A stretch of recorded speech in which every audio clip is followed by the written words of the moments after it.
What is up, wrestling fans? Welcome to another Pay-Per-Viewpoint edition of the Smark Moment Smack Talk podcast. It's time for the SummerSlam 2021 post-show. We're going to talk about everything that happened here, the good, the bad, the WTF, the OMGs, everything that is under the sun here, because it's SummerSlam, so everything's under the sun a little bit, at least in Allegiant Stadium. I am your host, as always, Tony Mango. Joining me, as always, are Robert DeFelice. It was a very perplexing night with many emotions. And Callum Wiggins. It put the meh in SummerSlam. Very good.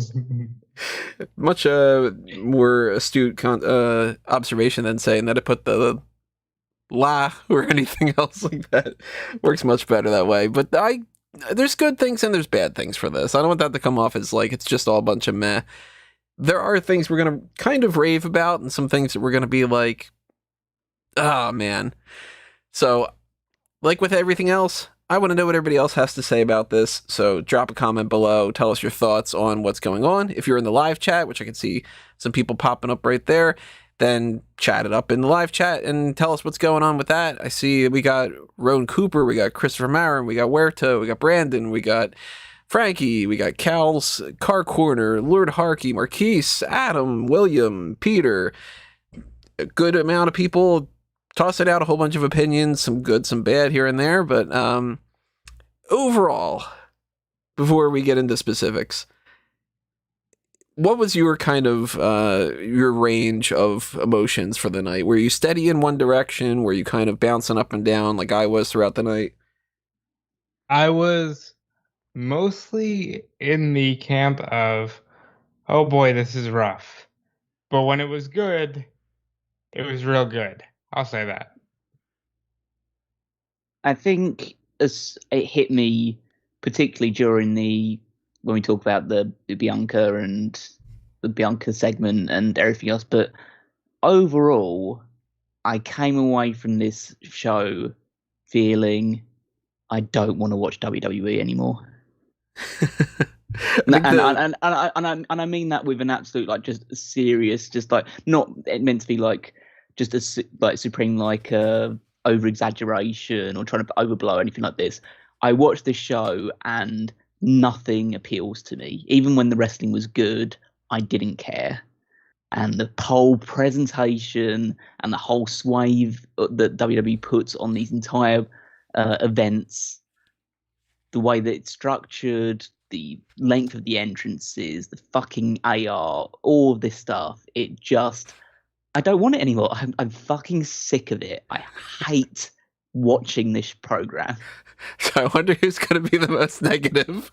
But I'm gonna cut you off here because I think he's serious, and I mean, like, we can talk about it a little bit.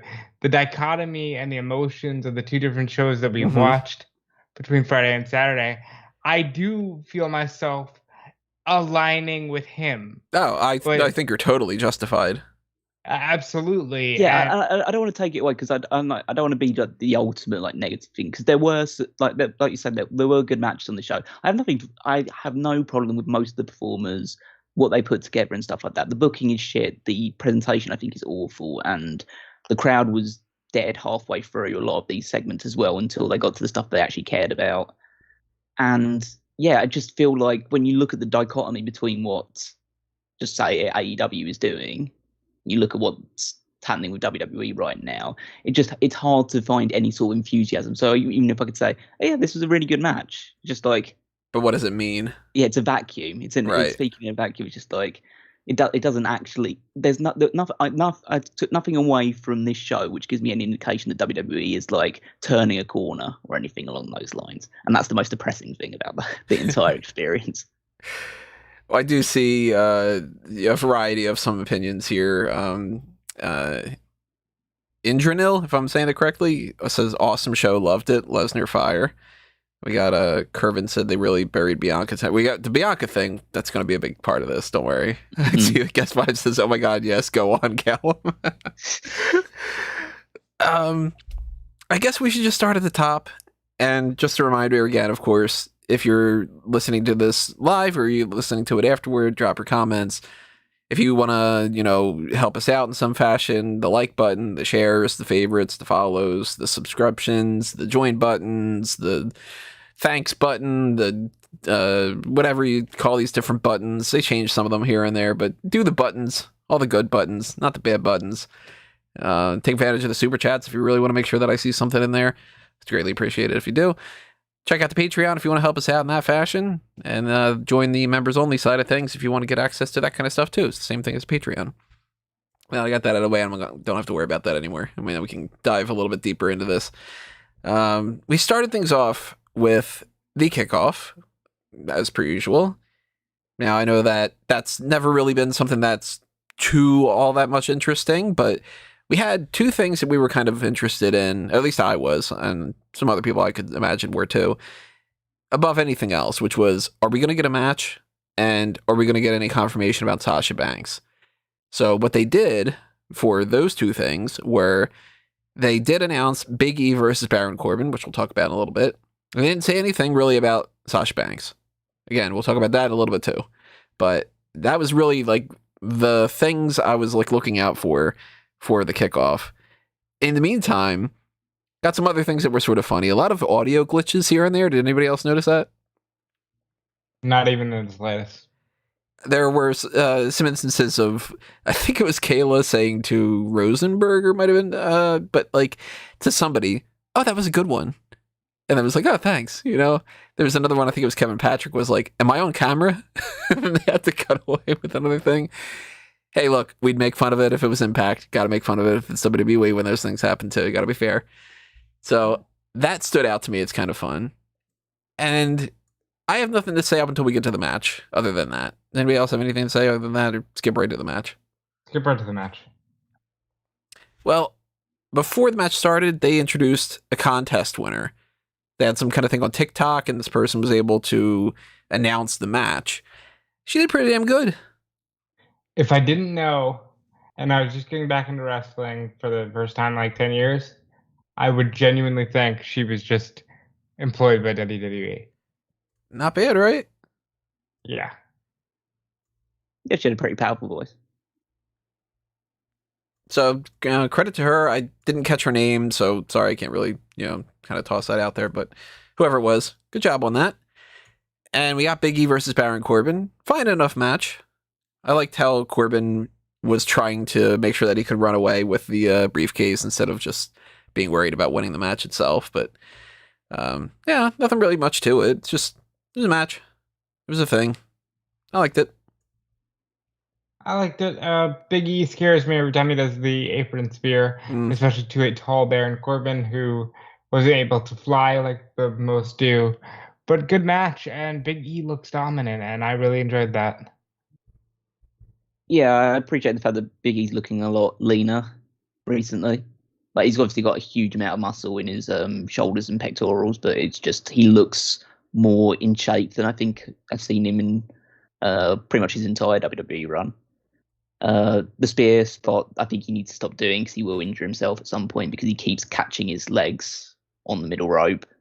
And so he is going to fall flat on his face at some point, and that could be problematic for him. The Corbin stuff has been fun. Him just trying to walk away with the briefcase, trying to do whatever he can to keep hold of that, even though it belongs to Big E. But Big E gets the win, as he should do, reclaims the briefcase, and yeah, we move forward.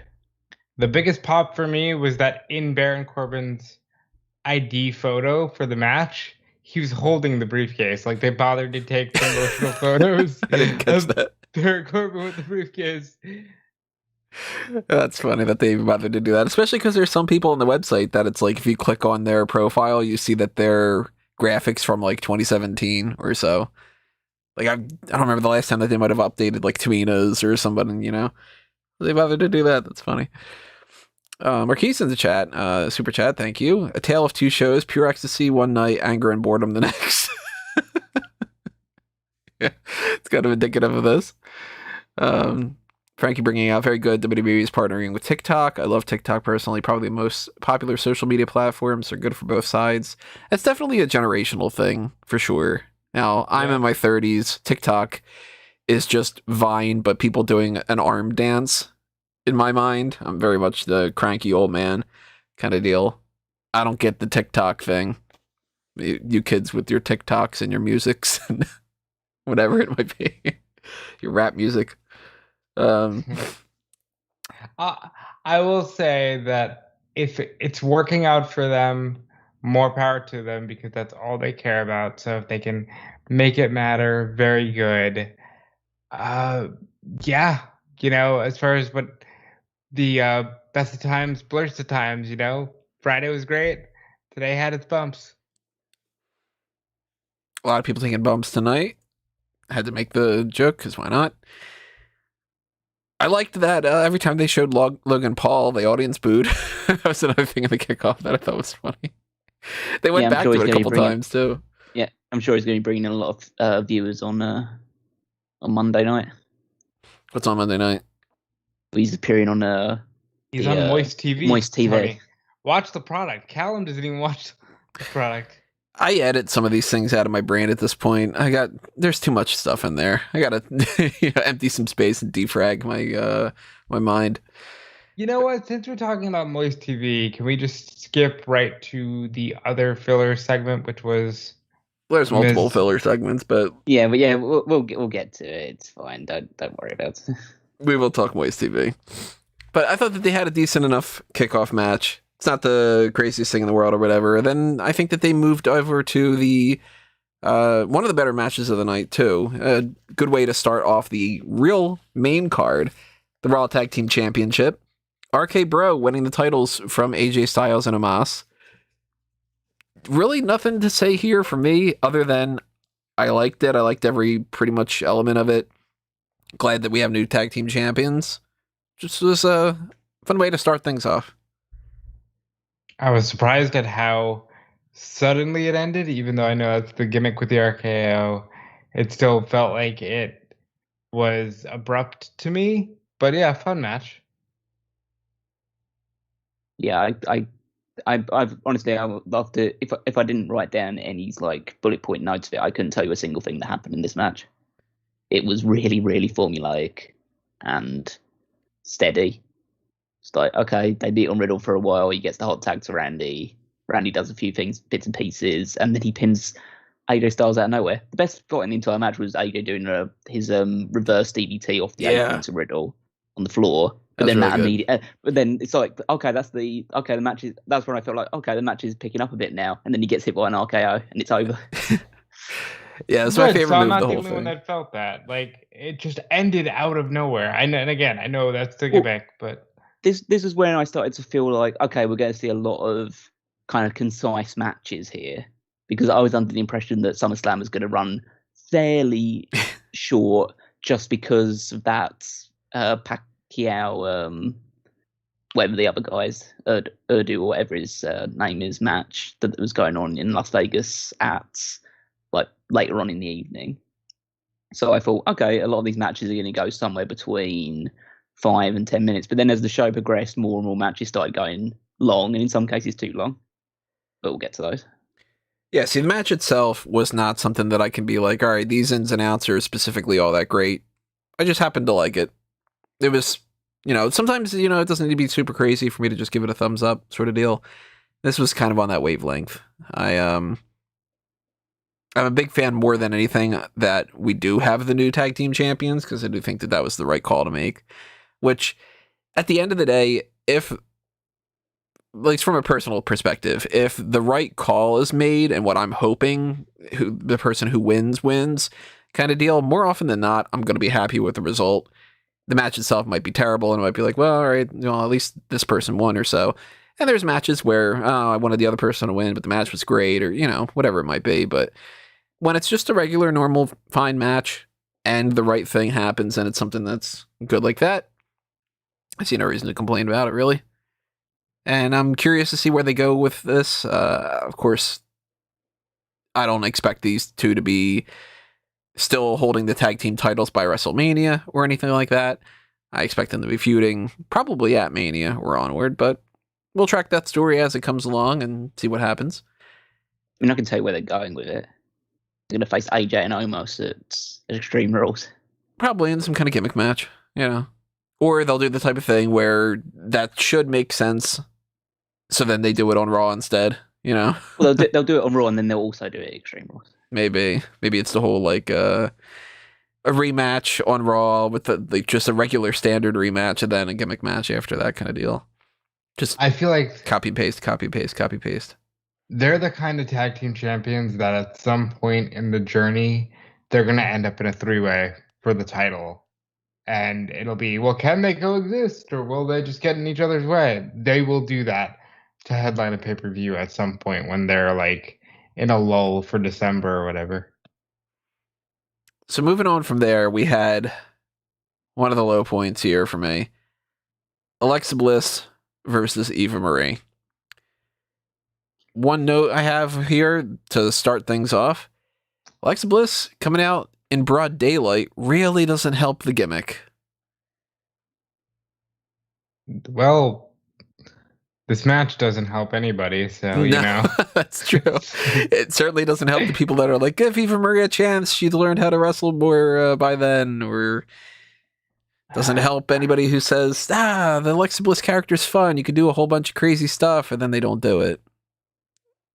I hate it all, but yeah, the Lily thing is silly. They're slapping the doll. Then the doll doesn't even, mega form into a giant thing and kick Alexa Bliss's ass because they're not in a Thunderdome anymore, so you can't do that. And I don't know. I don't care. I don't like this Alexa Bliss. I want just like regular Alexa back because she's better off that way. And Doudrop, hopefully this goes somewhere for her. But right now, this feud ain't doing nothing for me. Yeah, this match absolutely sucked. Mm-hmm. Like, there was no redeeming feature about this match at all, except that I think at one point Alexa Bliss hit a pretty stiff elbow. That's probably the main highlight to take away from this match. Eva can't sell at all. Like, she was knocked down at one point with a senton, immediately started getting back up and looking towards Doudrop and just like not looking like she'd been hurt at all.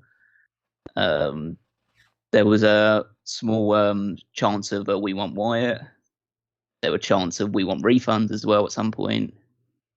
That was quite early on in the show, so that's a good time to start doing it. Well, according to some that were there, like the cash app stuff was down, the card swipers were down.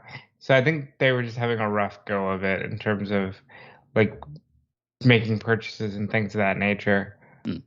Eva's offense towards Lily was probably more authentic than her offense towards Alexa. Just slapping her a couple of times, then hitting her with the doll, because that's a big deal. And then there was the worst moment of the match for me was actually the finish where Alexa goes for the DDT and Eva takes it badly, and then you can just see her immediately get her hair out of her face.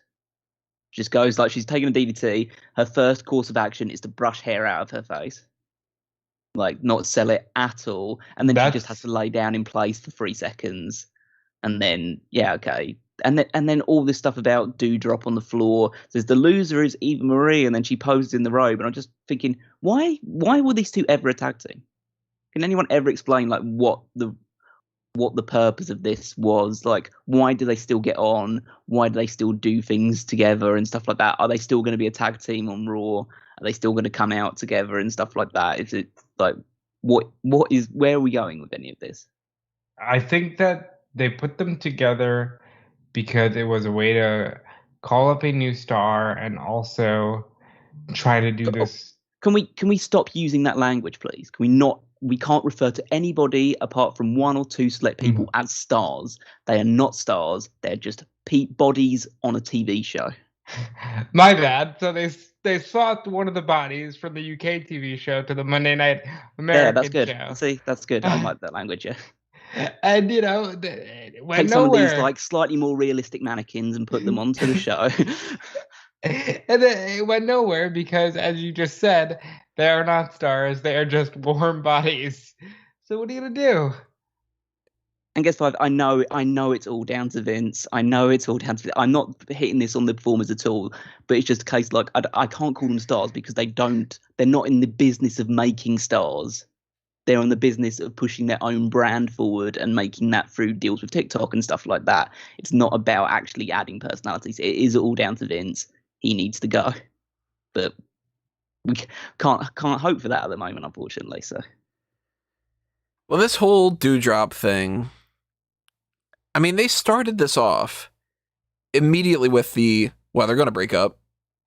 You know, like, yeah, it was like 2 weeks in, they were already bickering with each other. Like, So this was just downhill from the very start. Of course, there's the problems with Eva Marie as it is just not being a good enough wrestler. She's from a completely different era. She is one of the Divas era types.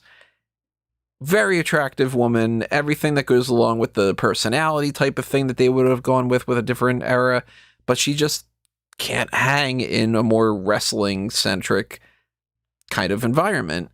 And when you get that and you mix it in with a bad storyline with the Dewdrop thing, and this Alexa Bliss stuff, no matter what, she's not getting away from the "We Want Wyatt" chants because people are just going to be pissed about that. She's just kind of the knockoff version of that. And then you don't even do anything of that caliber in the match. You're slapping around Lily, and nothing happens with it. Lily doesn't fly around the ring, or, you know, there's no possession thing. It's just, okay, I'm going to be mad you slapped my doll around, and then I'm going to put the doll back. The most interesting thing about this, honestly, to me, outside of, you know, tag team splits and whatever and this kind of thing, somebody had a sign in the crowd that said, "Eva Marie is worse than an airport tuna sandwich." And I just thought that was a great insult.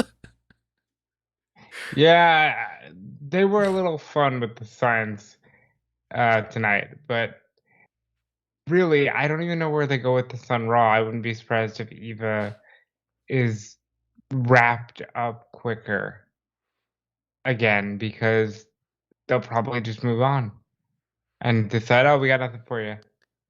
Maybe. I mean, if they're looking to save money, who knows how much they would have signed her for. Could be the case.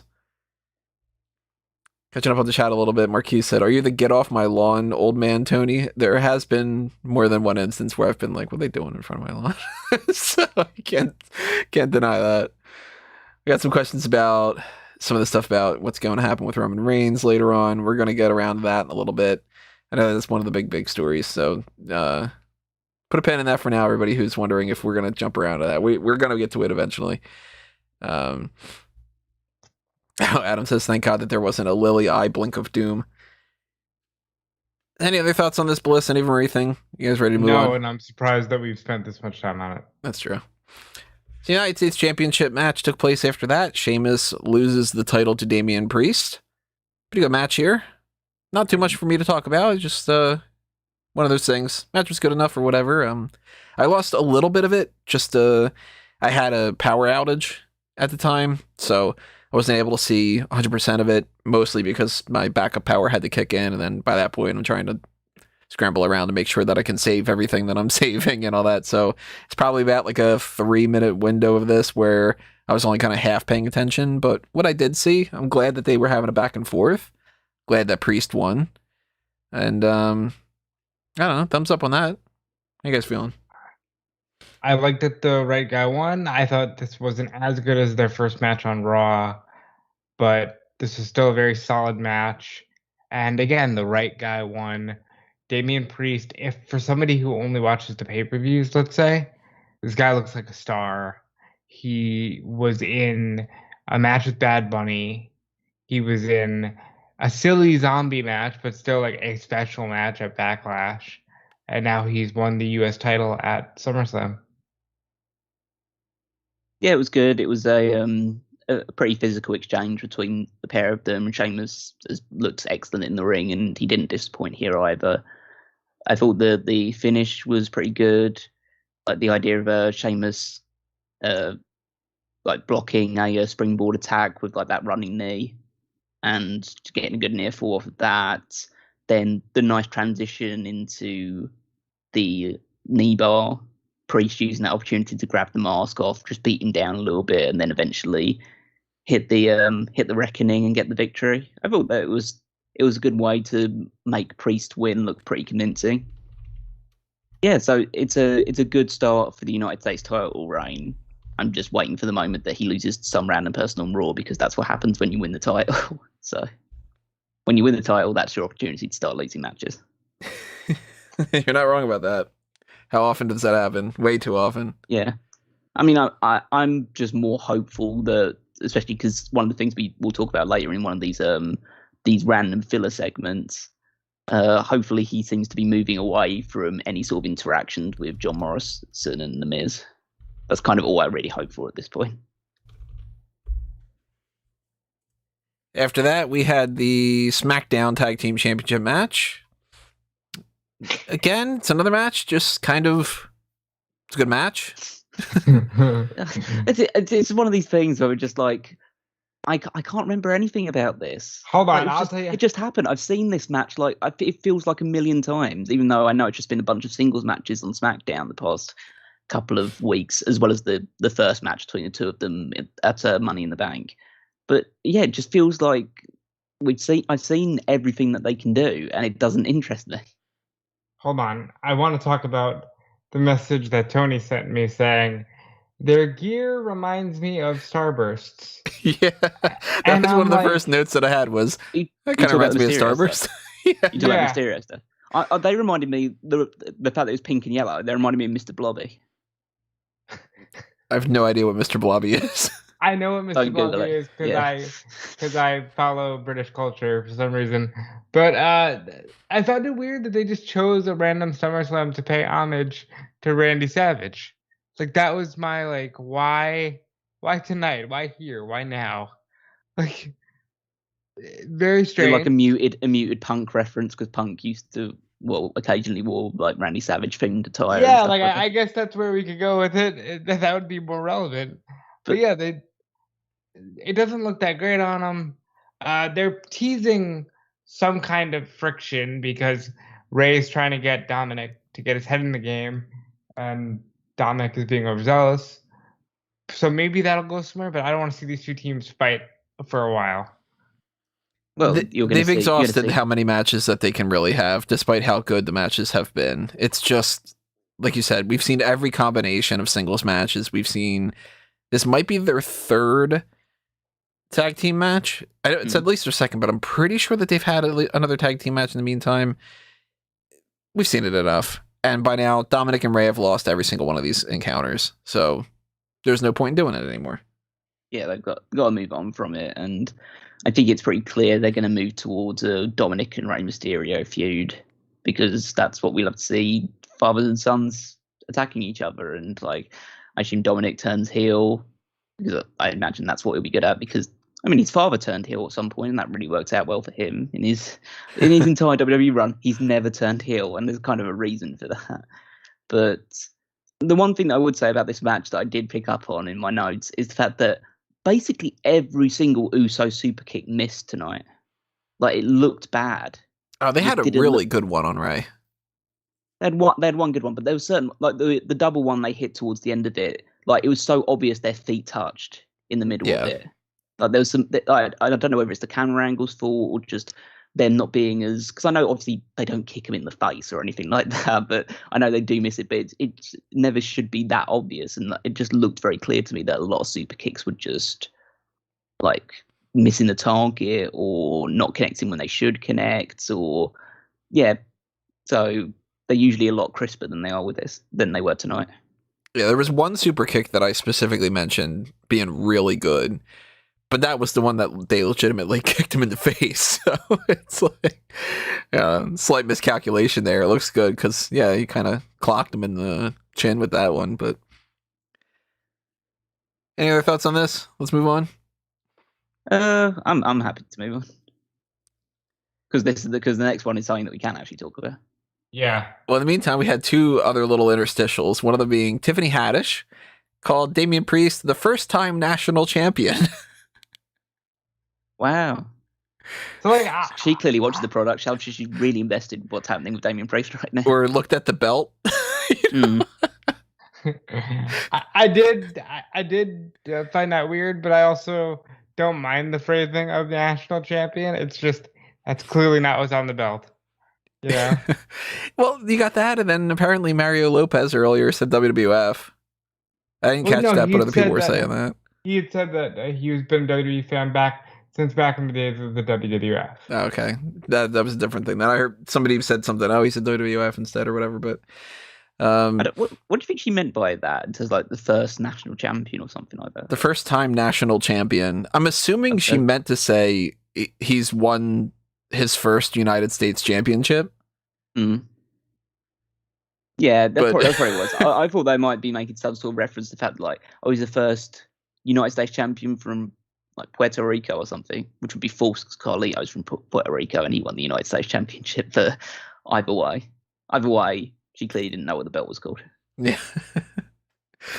And they go from that to an impromptu musical performance by Rick Boogs, who's like, hey, we're taking this little musical interlude because, why the fuck not?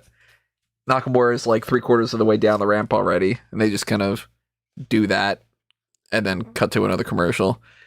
Mm. This is, I guess, part of the time that they were planning on having for these, 3 different musical performances that didn't pan out? Well, they had... I never saw that DJ guy. Nope, I didn't see him either. And Megan Thee Stallion. They wanted her. They didn't get her. Right, so that didn't pan out. But I mean, how do you block out time for something that you know isn't going to happen? Well, the next match. I think that's the reason. I assume that's the reason why the Rick Boogs thing just happened spontaneously, because I assume they'd originally blocked out about 20 minutes for Sasha Banks versus Bianca Belair, and so that's not happening. So we're going to do this whole what we're going to talk about instead. But let's kill a bit of time beforehand. Let's just have Rick Boogs plays guitar and Shinsuke Nakamura's come out and just stand there and not do anything. And couldn't they just have Rick? Why does Rick Boogs have to always be associated with Nakamura? Or can he just come out and play the guitar on his own? It'd be great if he just starts playing some other hits. It's like Nakamura, like his handler or something like that. They just start taking requests. He's kind of like, hey, I'm Rick Boogs, and what do you guys want me to play tonight? Somebody's like, play Wonderwall and everything. Well, I was surprised. I was like, oh, maybe this is just going to fill the void of the Sasha Banks match because we still, they're advertising that that's the case. And then instead they go, well, next up is the SmackDown Women's Championship match. Bianca Belair is going to defend against Sasha Banks. So Bianca Belair comes out. And it's like, all right, why is she coming out first? So that the way they can say, Sasha Banks is not able to compete tonight. Instead, she's going to be replaced by Carmella. The crowd just goes, you gotta be fucking kidding me. Mm. And I'm sitting there thinking, I'm sure that you guys were thinking as well, too. All right, they have to know that this is not a good enough idea. And it's either one of two things. They're setting you up for like a Becky Lynch, or they are that out of the mental headspace that they should be, that they are legitimately just like, well, Carmella, that'll be fine again.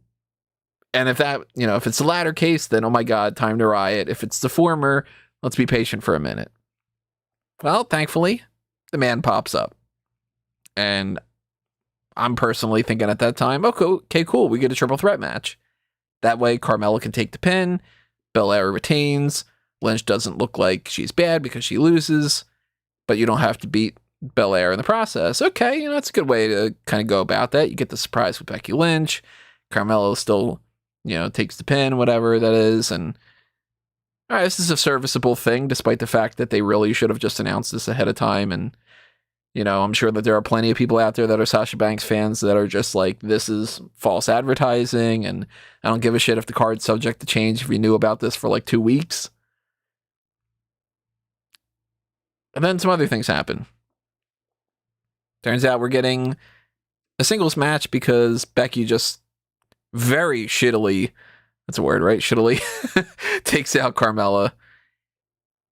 And in a blink of an eye, new fucking champion, Bianca Belair loses. This was a roller coaster because this goes, okay, cool, the match is happening. Okay, what the hell? The match isn't happening. Oh crap, it's Carmella. Okay, cool, it's Becky Lynch. All right, what the hell? It's just going to be a singles match? Okay, fine, it's a singles match. Okay, what the hell? Bianca Belair. There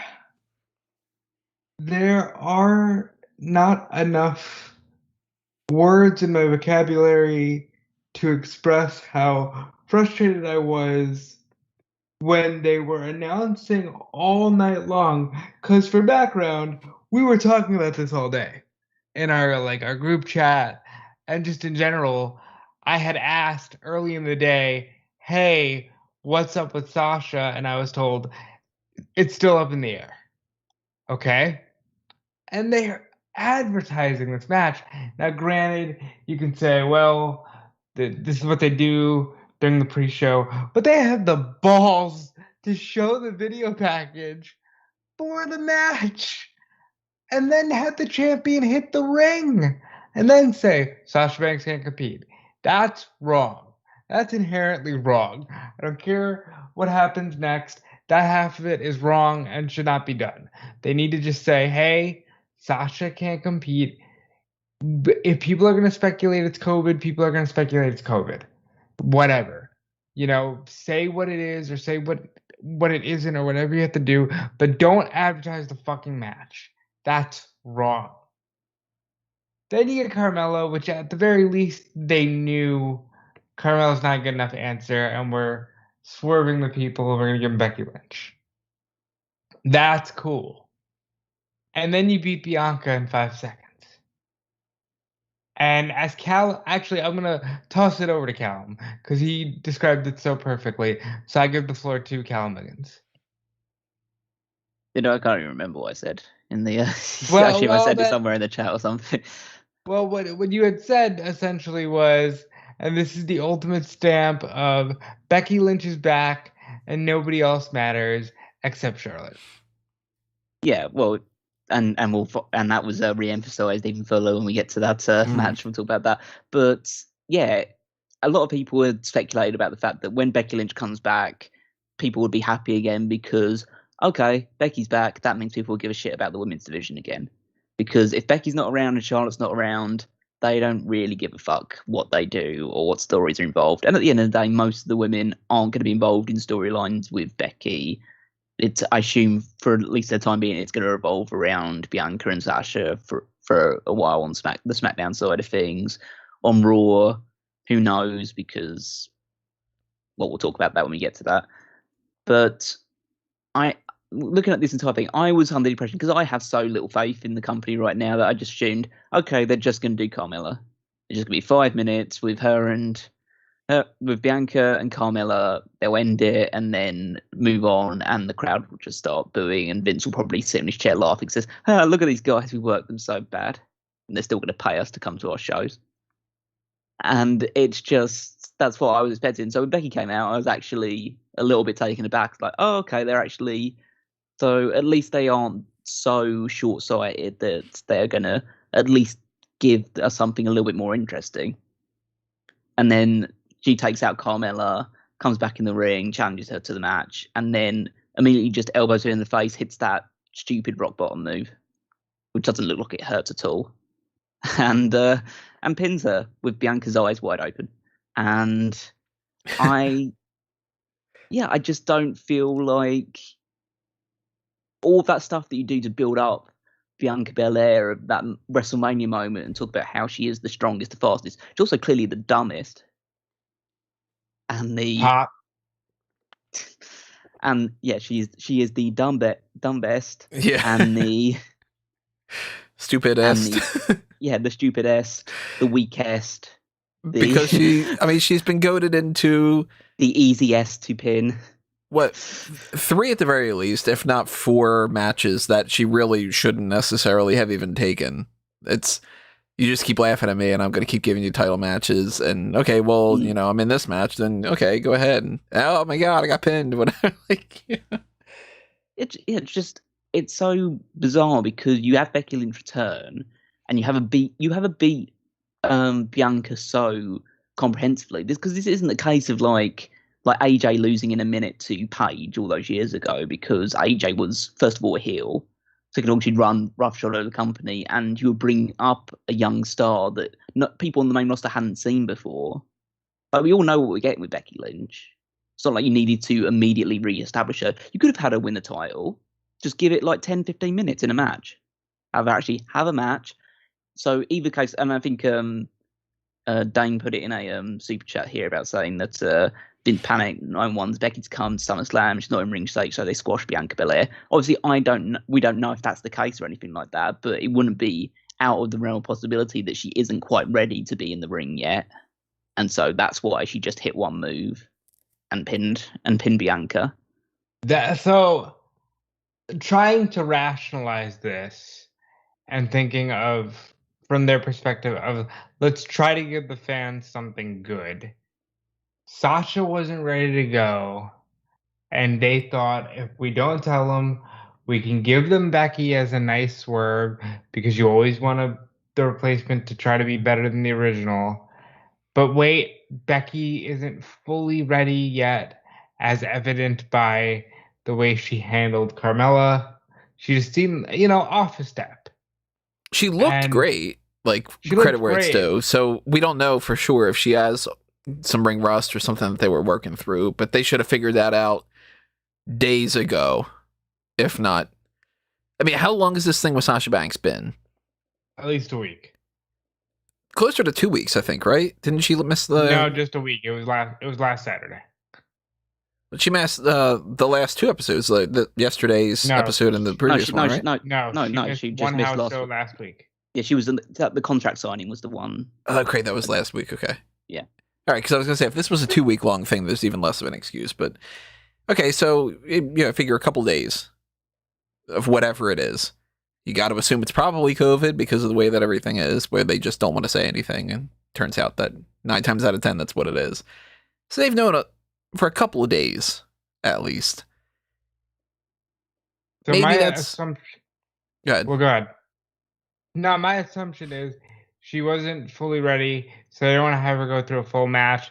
They wanted her to win, but they didn't want Bianca to tap because that would make her the weakest, and they just decided, she can get the manhandle slam. I hate that name. I don't like the move, quite frankly, and get the win. And it's a big happy moment because Becky's champion, except for the fact that people love themselves Bianca Belair.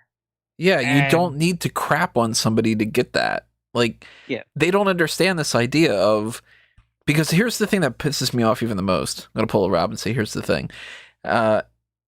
It's one thing to be like, okay, the Sasha Banks thing doesn't work out. You need to find some kind of a replacement. You knew for a couple days that was the case. You should have just announced a replacement prior to it.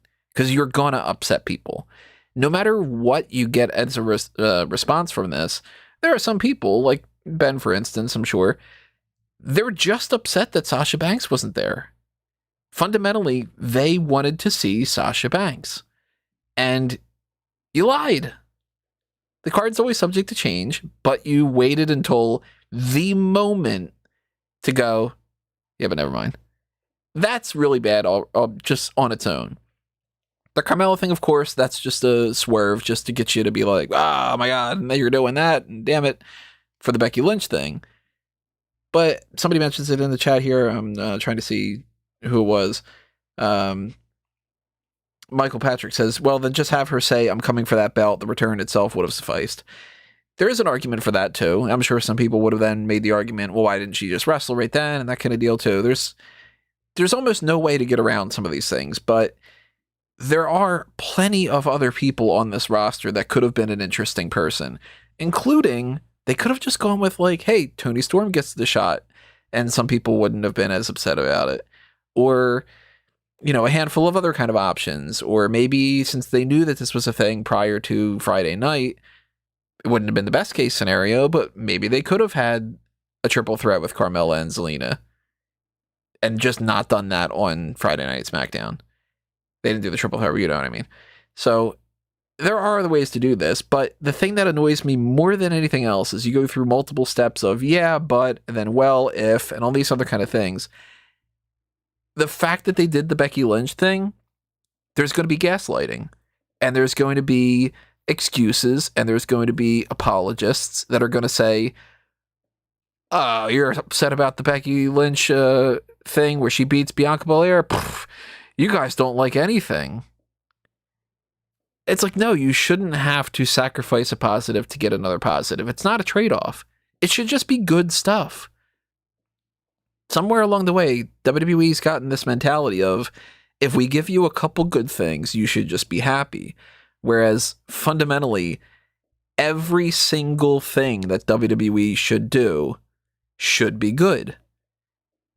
I don't get a meal from McDonald's and go, well, I mean, half the fries were bad. They weren't really cooked all that well, but some of them were really good. And the burger was kind of, but the chicken nuggets were fine. No, I want everything to taste good. I want every match to be good. I want every promo to be good. And I don't expect it to be all knocking it out of the park kind of deals. And that's okay. You know, you're going to have some flubs once in a while. But you can't go into it going, you're going to take a loss on this one no matter what and be happy with it. That is not the way to run a company. It's like saying, I gave you water to quench your thirst, never mind the fact that you're hungry. You know, yeah. like it's very strange, and it's something that WWE has unfortunately gotten into the habit of doing. What I don't like is you have now ruined everybody, because people are already mad about Becky because it looks like, and rightfully so, what the hell? She just comes back and they just give her Bianca's belt. She's going to get the people turning on her because, oh, she's the company girl now. Yeah, it's the way that they did with Roman Reigns, where he was, oh my God, Roman should beat Batista and win the Royal Rumble. You want Roman to win the Royal Rumble now? Like, they did it with Dolph Ziggler, did it with whatever. So yeah, like you said, Becky's got this tarnish on her. Continue. Yeah, Bianca looks weak, now has to try and maybe turn heel. I don't know. She did say she was done being nice, so maybe the seeds were planted there, you know. But like, seriously, I think you put everybody in a bad position. You took people who were genuinely happy to see Becky and immediately turned them because they went, oh, well, fuck, all they care about is Becky. You literally could have done, the man is back. She lays her out with the manhandle slam, poses, and we're off to the races. I'll see you on Friday. We can build this for the Garden. Why did you need to? The match didn't take any time. It's 7 seconds. You didn't need to switch the belt here. And you could have also had a competitive match if Becky's able to go. And if you cut out the Shinsuke Nakamura thing, and you cut out the little thing that we got a little bit later on, and you cut out, I don't know, maybe the fucking Alexa Bliss match, then I don't think people would have been as upset if it would have been a competitive match between Becky and Belair, and if Bianca just would have lost like that. Then, yeah, some people would have been upset. Oh, you know, why does she have to lose anyway? That kind of deal. But at least she would have put up a fight, because now, what good does this do Becky, other than to give her the championship? And what good does this do to Bianca, other than to make her look like a fool, which is a negative?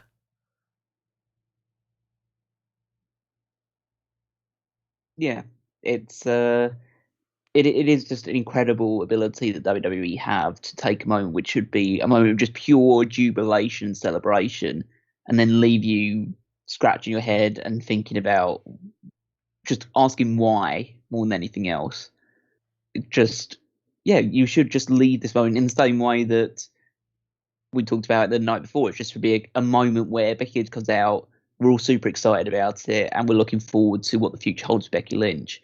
Well, now she's got Bianca's belt. I don't want to say it's completely delegitimized it, but it's definitely tarnished the reputation of Bianca's reign and just Bianca as a presence in general.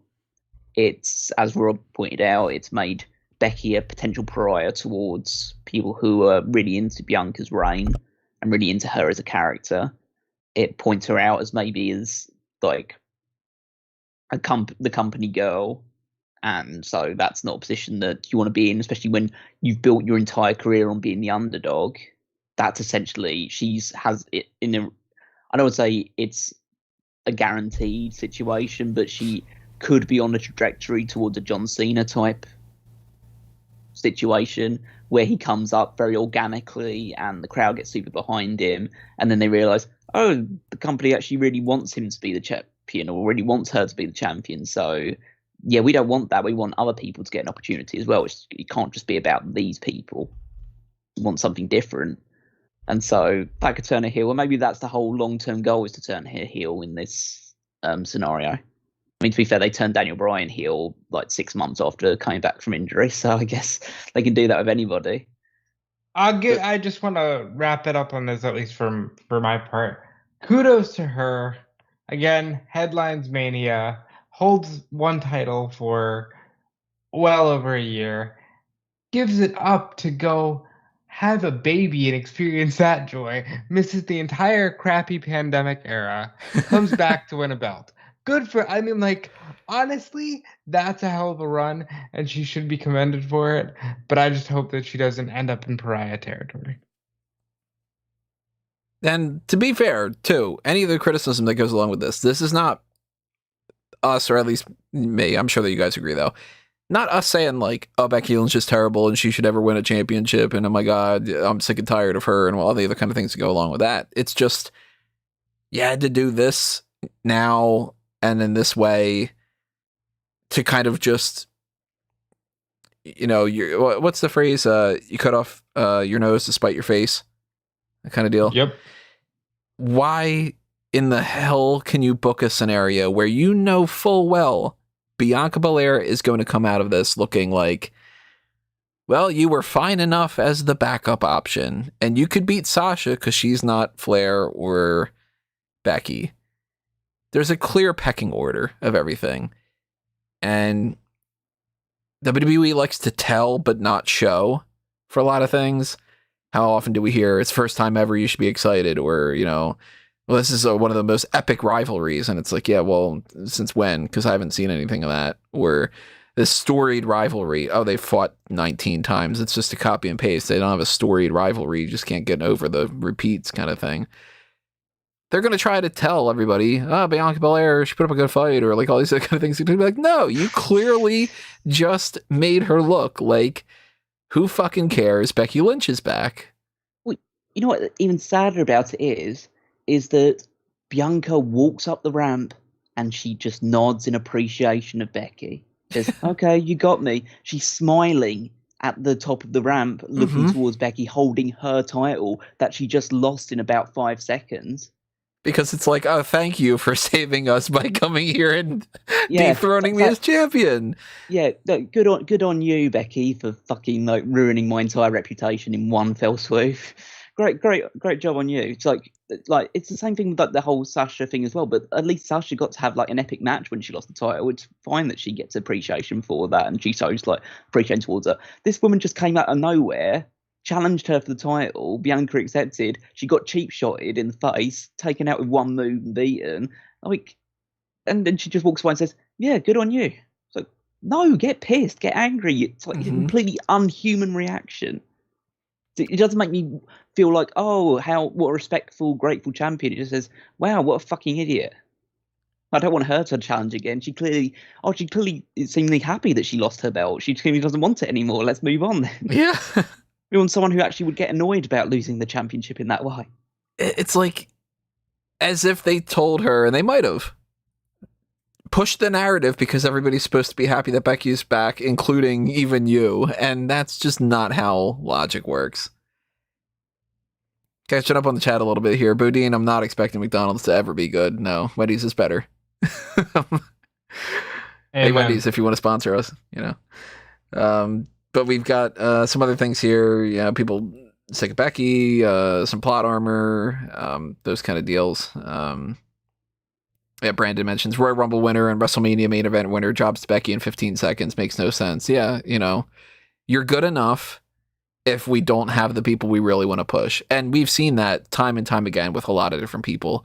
Just like, you know, Braun Strowman. Hey, you can come in and you can be Goldberg. You can be the champion. But once we get around to when we can have like Roman or somebody, then can you probably fuck off? That kind of deal.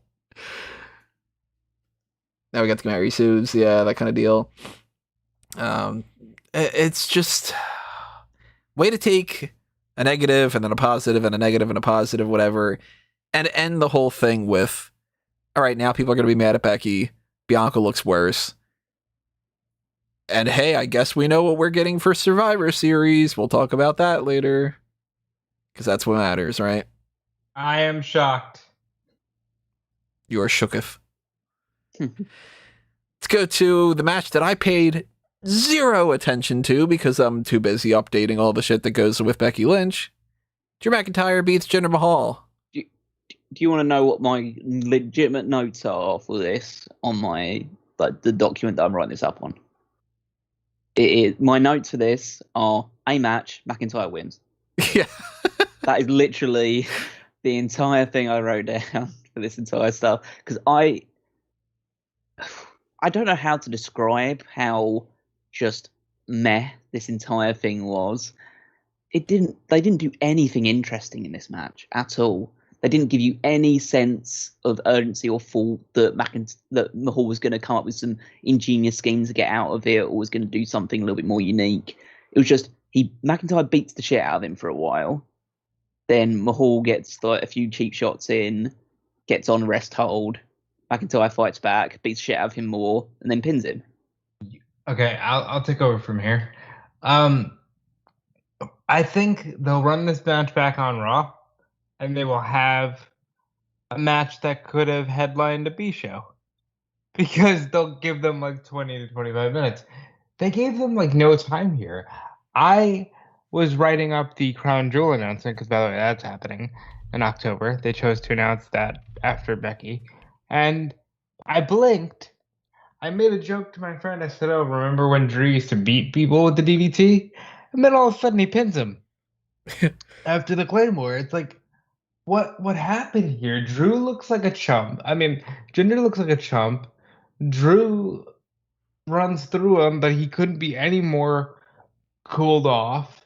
Veer and Shanky come back and nearly get decapitated with the sword. This could have happened on Raw. This could have happened on Main Event. Why was this so short? Absolute filler. There's like pretty much no reason for this because nothing happens. It's a match. McIntyre wins. It's not even like Mahal wins where it's like, okay, well, where are they going to go in the future? And maybe he did something that they can continue the story. No, McIntyre just won. He didn't win in any kind of decisive enough fashion where it's like, okay, he took him out for good and he got his revenge. No, he just won a match. So this bitter feud of, I'm going to rip your motorcycle apart and I'm going to try to stab you with my sword and whatever. He just wins a match. He gets slightly better paycheck. Big fucking whoop. And then after the end of the match, Veer and Shanky come out and they're like, hey, now that the match is over, we're going to kind of help Mahal. And he threatens to hit them with the sword and nothing happens. Not that I'm expecting him to fucking, run through these guys. But he didn't even get any kind of a thing after that. It wasn't even like he did something to spark the next thing and it's going to become like, okay, now that you did that at SummerSlam, we're going to have a such and such match. I mean, at least that would have been interesting, like chopping one of their arms off with a sword. Yeah. That would have been, something. I don't wish any ill will on the guys, but it would be more interesting. We'd have more to talk about. It's just a case like are we supposed to in some way believe that there is a significant threat or there is a potential that McIntyre is going to kill one of these people with a sword?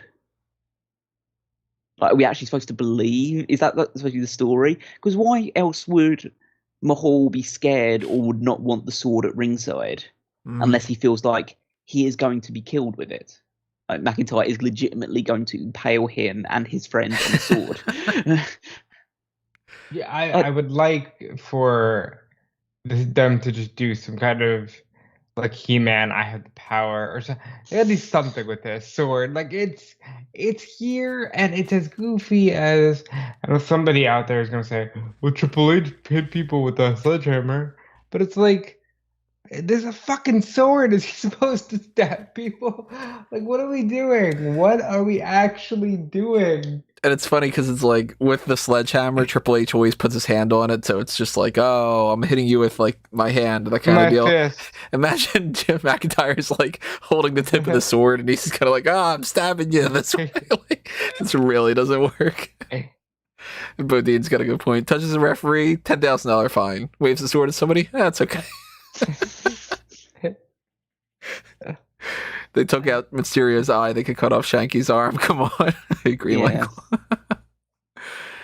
Yeah, I just another big pop for me was Mahal sends Veer and Shanky to the back, as per the rules of the match, and Byron Saxton goes, "Oh wow, Jinder is being brave here and sending his guys to the back, saying I got this," and Corey has to go, "No, they lost the match on Monday, and that's why they can't be at ringside." Like I can't blame him for not paying attention to this shit. I wouldn't. I mean, fair. I have to cover it and I don't. So, like, it is what it is. It's just, it's maddening.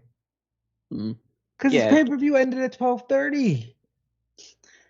Well, this is like the last of the, like, Meh. like I would say like the big like filler type matches, because at this point no match had gone. The longest match on the card at this point had been Priest versus Sheamus, which arguably went too long. And so all the rest of them have been like, 7 minutes, 4 minutes, 30 seconds. This one was like just over 4 or 5 minutes. Just okay, they're just like, at this point I was fully in the mindset of, okay, we're wrapping this up pretty quickly.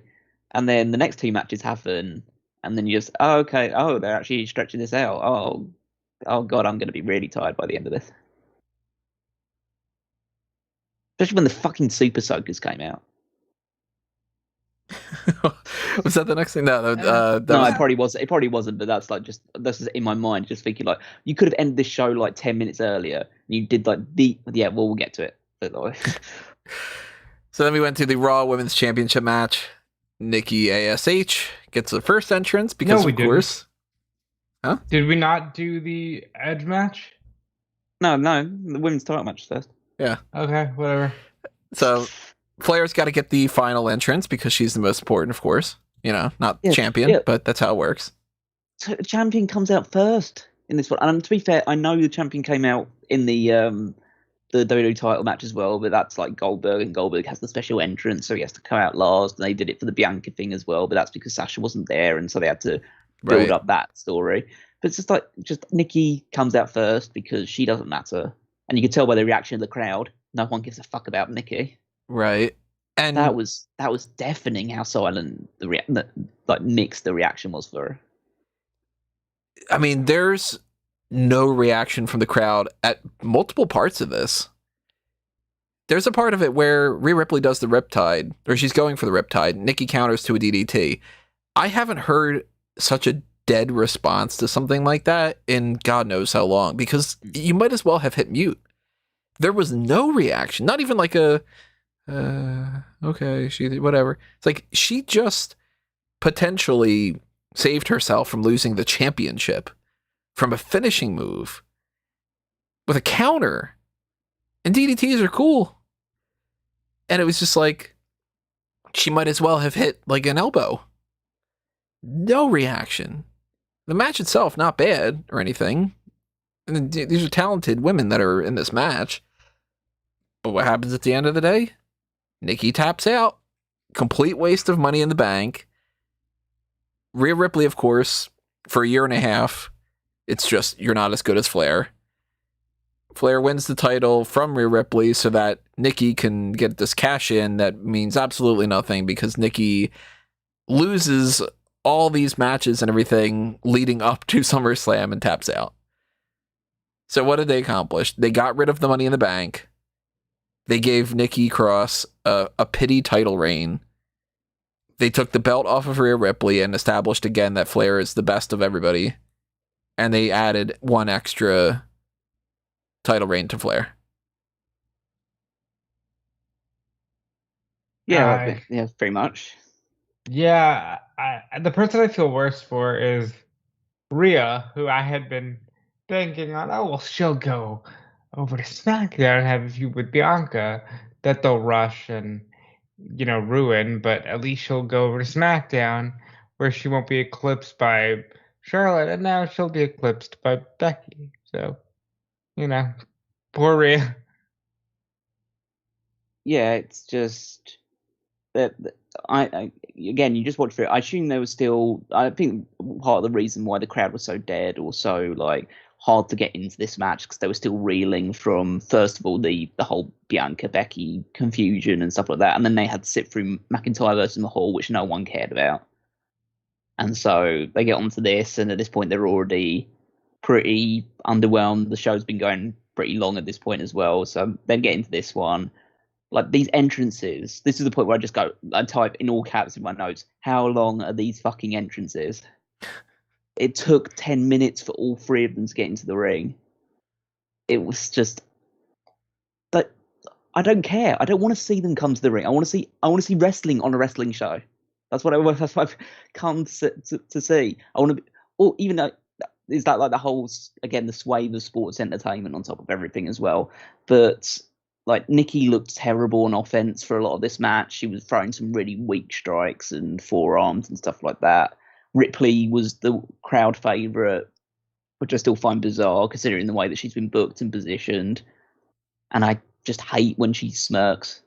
It looks so unnatural. It looks like how the Riddler or Joker's like, smile like the Joker would smile. Just do that constantly.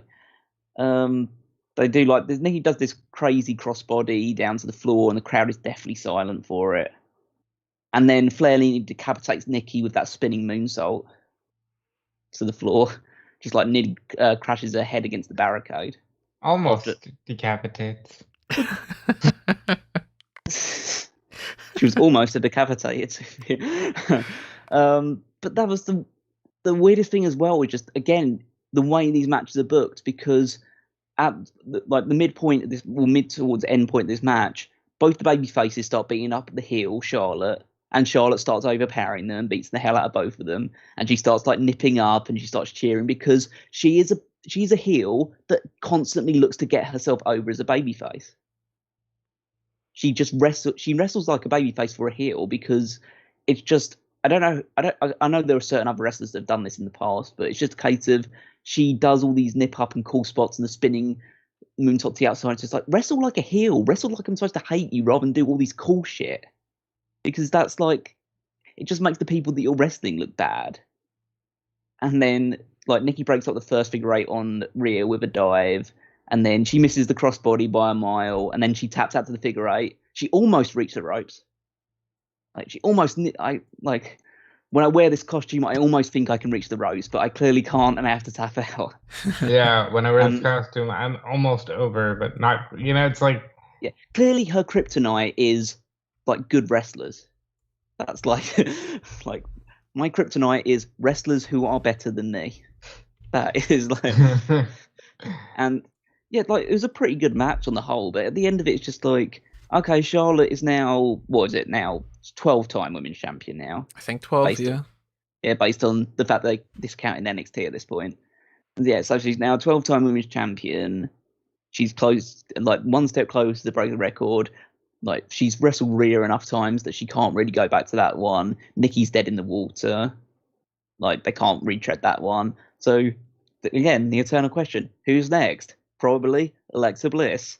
Gonna see creepy bullshit, and I'm just hoping that Charlotte puts Lily in the figure eight because that might be interesting. And also, you can't even say, well, the draft could be right around the corner, because what would the best possible scenario be for the draft? Bianca versus Flair. And guess what you just did to Bianca? You just made her look like shit. And she's not going to beat Charlotte, so then it ends up being you're just going to feed Bianca to Charlotte.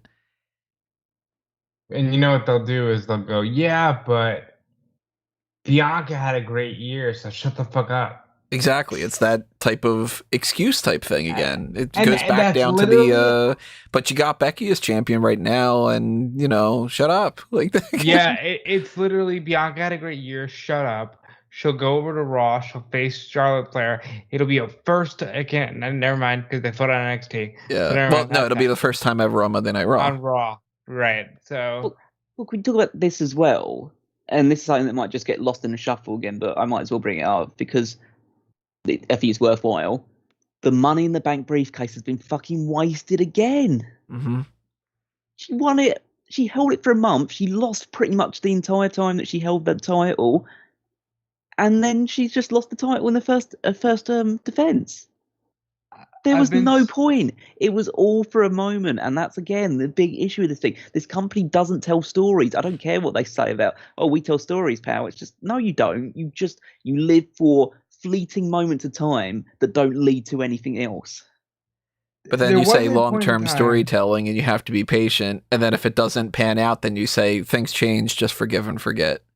The thing is that there was a time where they told stories. There was. That time is clearly come and gone. All they care about is moments. That's it.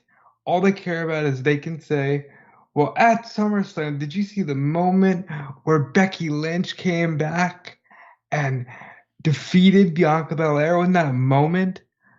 And it's like, yeah, but now I'm sad and you got nothing for me. And it's just, you're right. Money in the Bank is wasted again. I've been saying they need to rehab the briefcase for I don't know how many years now.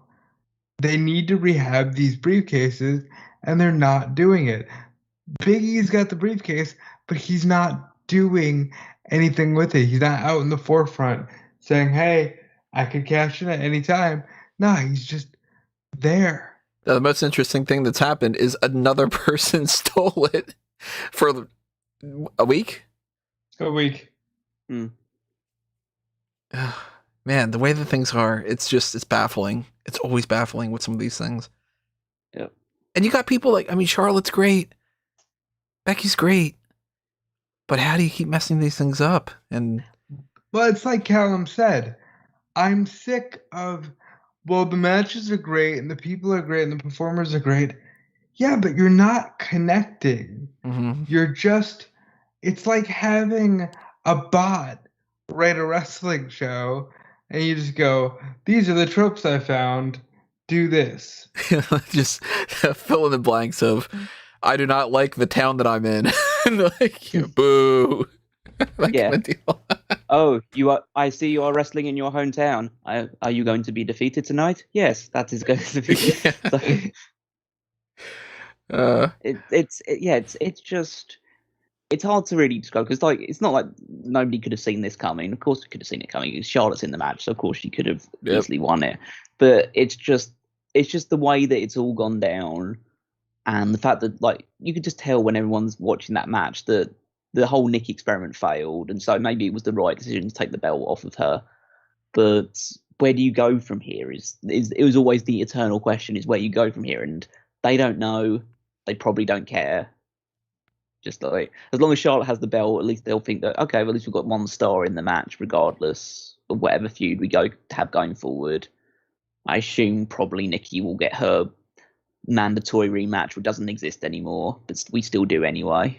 Maybe she can get almost a rematch. Yeah, she can have a contenders match and almost get a victory. Yeah.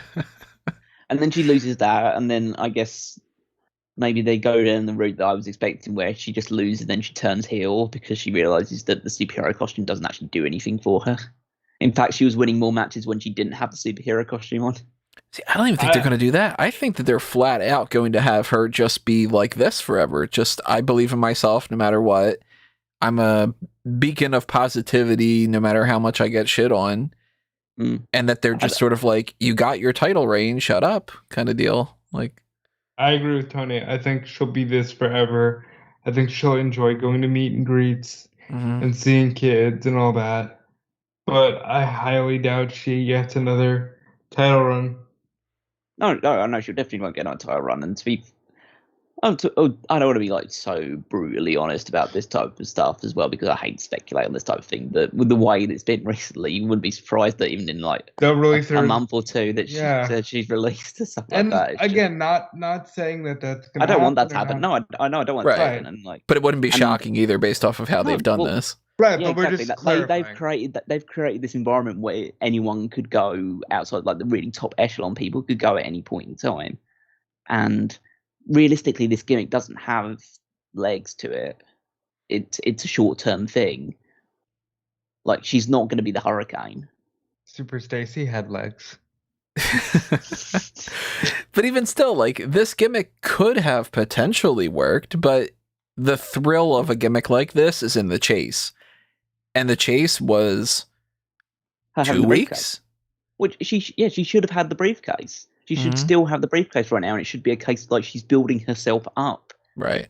with other feuds to believe in herself that she can beat the champion. And then when she does beat the champion, it's a big moment because we've been with her on that journey with the briefcase. We've seen her grow. We've seen her develop. We've seen her get some big wins over some top stars, like have her beat Asuka in a feud, and she takes on Eva Marie and Doudrop and overcomes their like challenger, stuff like that. Maybe you turn Alexa Bliss fully heel and she overcomes her mind tricks and stuff like that. Have her beat Rhea Ripley, and then she beat Charlotte for the title, and then it feels like an even bigger moment because we've all been on the journey with her. The fact is, she won it the night afterwards in a fluky way after Charlotte had been beaten up, which isn't a superhero way of doing anything. Certainly not something that should be like, prove this to little girls everywhere. Take advantage of the way that you can steal and cheat somebody out of the title, because you're not going to win anything as it is anyway, because over the course of the next couple of weeks, she proved that she's not good enough to have won the championship. Yeah, and she won the briefcase because everyone else was too busy fighting each other, and she just climbed up and took it. It's just like everything that she's done since becoming a superhero is not becoming of a superhero, which doesn't surprise me from a company which made their top babyface Hulk Hogan, and he cheated in all of his matches. It's like that Simpsons quote. It just goes to show you, never try.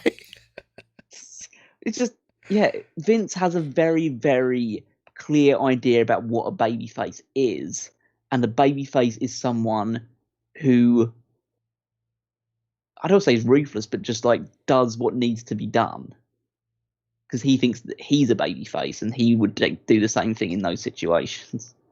But it is true, actually, because in the same vein, they also present themselves, when necessary, as very sympathetic.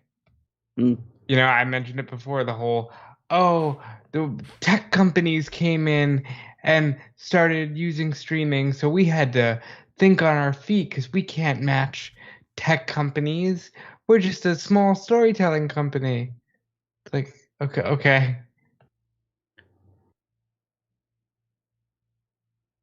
Yeah, at this point, I wasn't feeling too good. I almost wished that it was over. So yeah, we don't know how that's gonna play out, but it's not gonna be something that we think is gonna be, firing off on all cylinders and everything. After that, we had Edge versus Seth Rollins. Brood entrance, pretty cool. Fuck, this match was so fucking good, and I'm so thankful that the match that I really needed to deliver for my fandom delivered. These two had a great match, and whether it was Edge really trying hard, hitting all of his signature moves. Shout out to Michael Cole, who knew the names of the moves for Edge, called it the execution, the educator. I'm not sure if he called the Edge-o-matic or not, but he knew most of the moves for Edge. Rollins brought it. I don't like this version of Rollins, but he really brought it once the bell rang. And I was just like a kid watching this. This was fun. Adam says the anti-Cena towel, never try. Be great if Cena just does that in the next episode. Just don't even try. Give up. Instead of never give up, just crosses out the never. Also, I forgot. I wanted to loop back on this too. Brandon mentions, seriously, poor Liv Morgan. She was so over in the favorite for Money in the Bank, and now she hasn't been on TV since. Has she actually not been on TV since then? Nope. No. Wow. She, Asuka, and Naomi have not been on TV. Jeez. Come on, WWE. I'm curious too. Adam brings up WWE Mad Libs. We might have to do that. There might be some kind of thing there for that. Some kind of gimmick in the future. I want to write that note down. WWE Mad Libs. Maybe a future main event or something. But yeah, Edge versus Seth Rollins. Pretty damn good match. One of my favorite ones of the night. I really liked the Glam Slam and the Educator, just to kind of freshen things up a little bit. Big ol' thumbs up. Two of them. Yeah, I was a big fan of this match. I thought that it started quite slow, and so I was quite nervous because mainly just like Rollins walking around and Edge making like a couple of brief flurries, but it was mainly like Rollins pandering to the crowd, and so I was worried because the crowd started booing, and so it's where you get that little moment where are they booing Rollins or are they booing the fact that this match is going really slowly? But then it figured out that because they were cheering for Edge when he got on offense and they were booing Rollins, so I feel like, okay, this crowd is actually invested in this match. This is a match they actually want to see and they are getting into. And yeah, I thought that it really picked up towards the end. Rollins was hitting some of his big signature offense and Edge was fighting back with his own. The swinging neck breaker off the top rope was a nice spot. He hit the spear through the ropes much better than Big E did. So if maybe Big E has to retire that now because Edge can do it better than him. They did the classic Roman Reigns spot where Rollins blocked the spear into a pedigree. Loved it. Yeah, remember that from it was Money Bank like 2016, something like that. Yep. Yeah, and then you had Rollins kick out the spear, which was interesting. So now they seem to really be transitioning into Edge using the crossface or some variation of that as his finisher. So he's got a submission move rather than the spear being like his go-to weapon. And I love the way they did it as well because he breaks out of it originally and then he's like, oh good, I've gotten out of it, ha ha ha, and then Edge just grabs his head and just like slams it against the mat constantly. It's like a Kratos in God of War series where he just like banging a guy's face into the mat until it like pretty much combusts into it. And then puts another choke back on and Rollins has to tap out. And yeah, I just thought that these two really, really brought it at a time this show desperately needed a match to wake people up and get excited again. I couldn't have been more happy with how it turned out. And I agree with you on the apron spear. Edge can do it, and he did it better. Maybe Big E shouldn't. Scary when he does it too, though, right? But because he did it to Rollins and he didn't get tripped up, it was less scary. Yeah, I guess there's more jeopardy in the Big E Corbin. First of all, Big E is a thick dude, and Corbin was big, and it just didn't work out. But this match, phenomenal. Edge got the little brood entrance in the beginning. That was a touch that I don't think I needed, but it was still cool to see because that's a cool entrance and a cool song. Just hats off to these men. Where would you guys like to see Edge go after this? And what about Seth Rollins? AEW. Was not expecting that. I feel like after this he should probably go. I'm trying to think of like. I feel like he should go with someone again that he hasn't worked with before. Mm-hmm.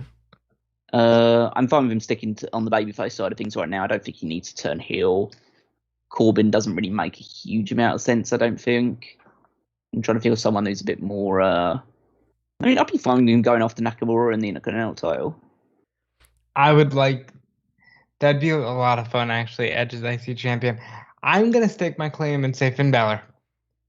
I think Finn Balor could have promo on Talking Smack.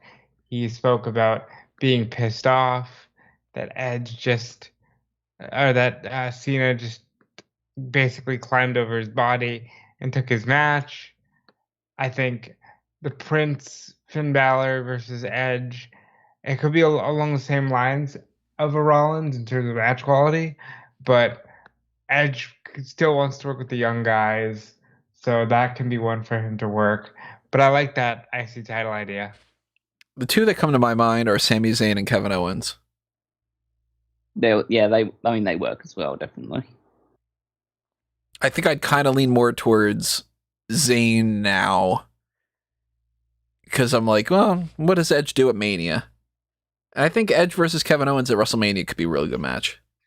Hopefully, Owens turns heel in the process for that. What about Rollins, though?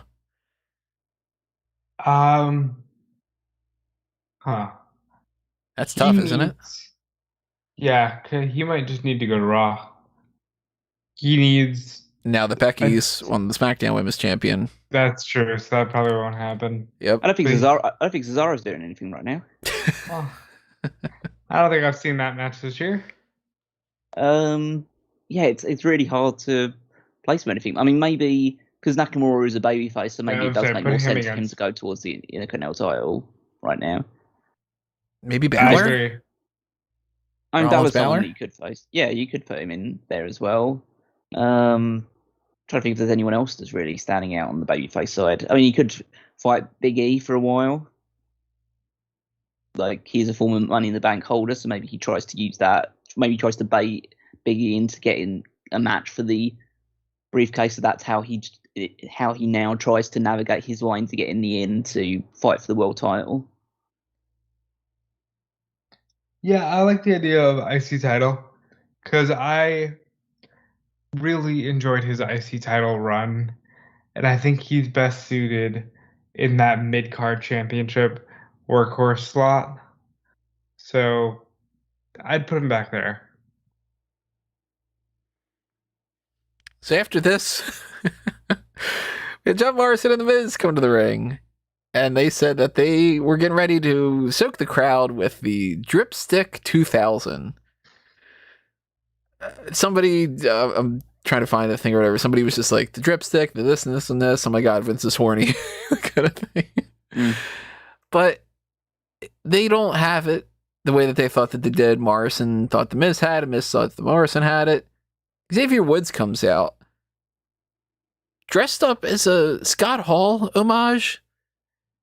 And he's got this big super soaker. And this, look, I'm a huge fan of The Miz. I'm a huge fan of John Morrison. I'm a huge fan of Xavier Woods. I'm a big fan of Scott Hall. All four elements of this. Shit, I like super soakers. They were fun as hell as a kid. This was goddamn terrible.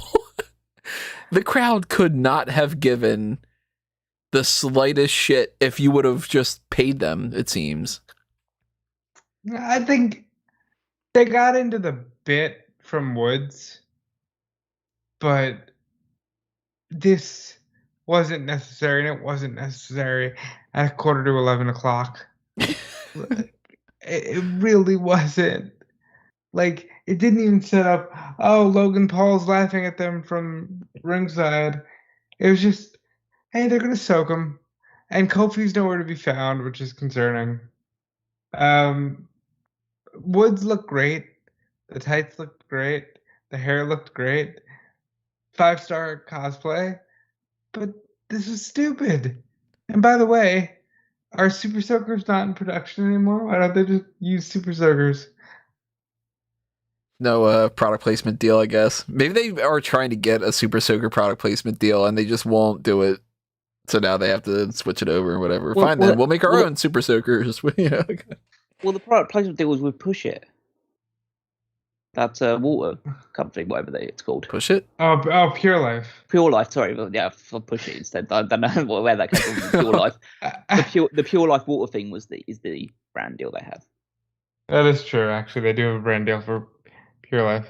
I was just like, wait, Push It? Like Push Pops? Yeah. Like, That's what I don't know. Like that just shows how little I was paying attention to it. But like I knew there was a brand deal involved, but it's clearly not with Super Soakers with that instead. So, but yeah, that's what the brand deal is.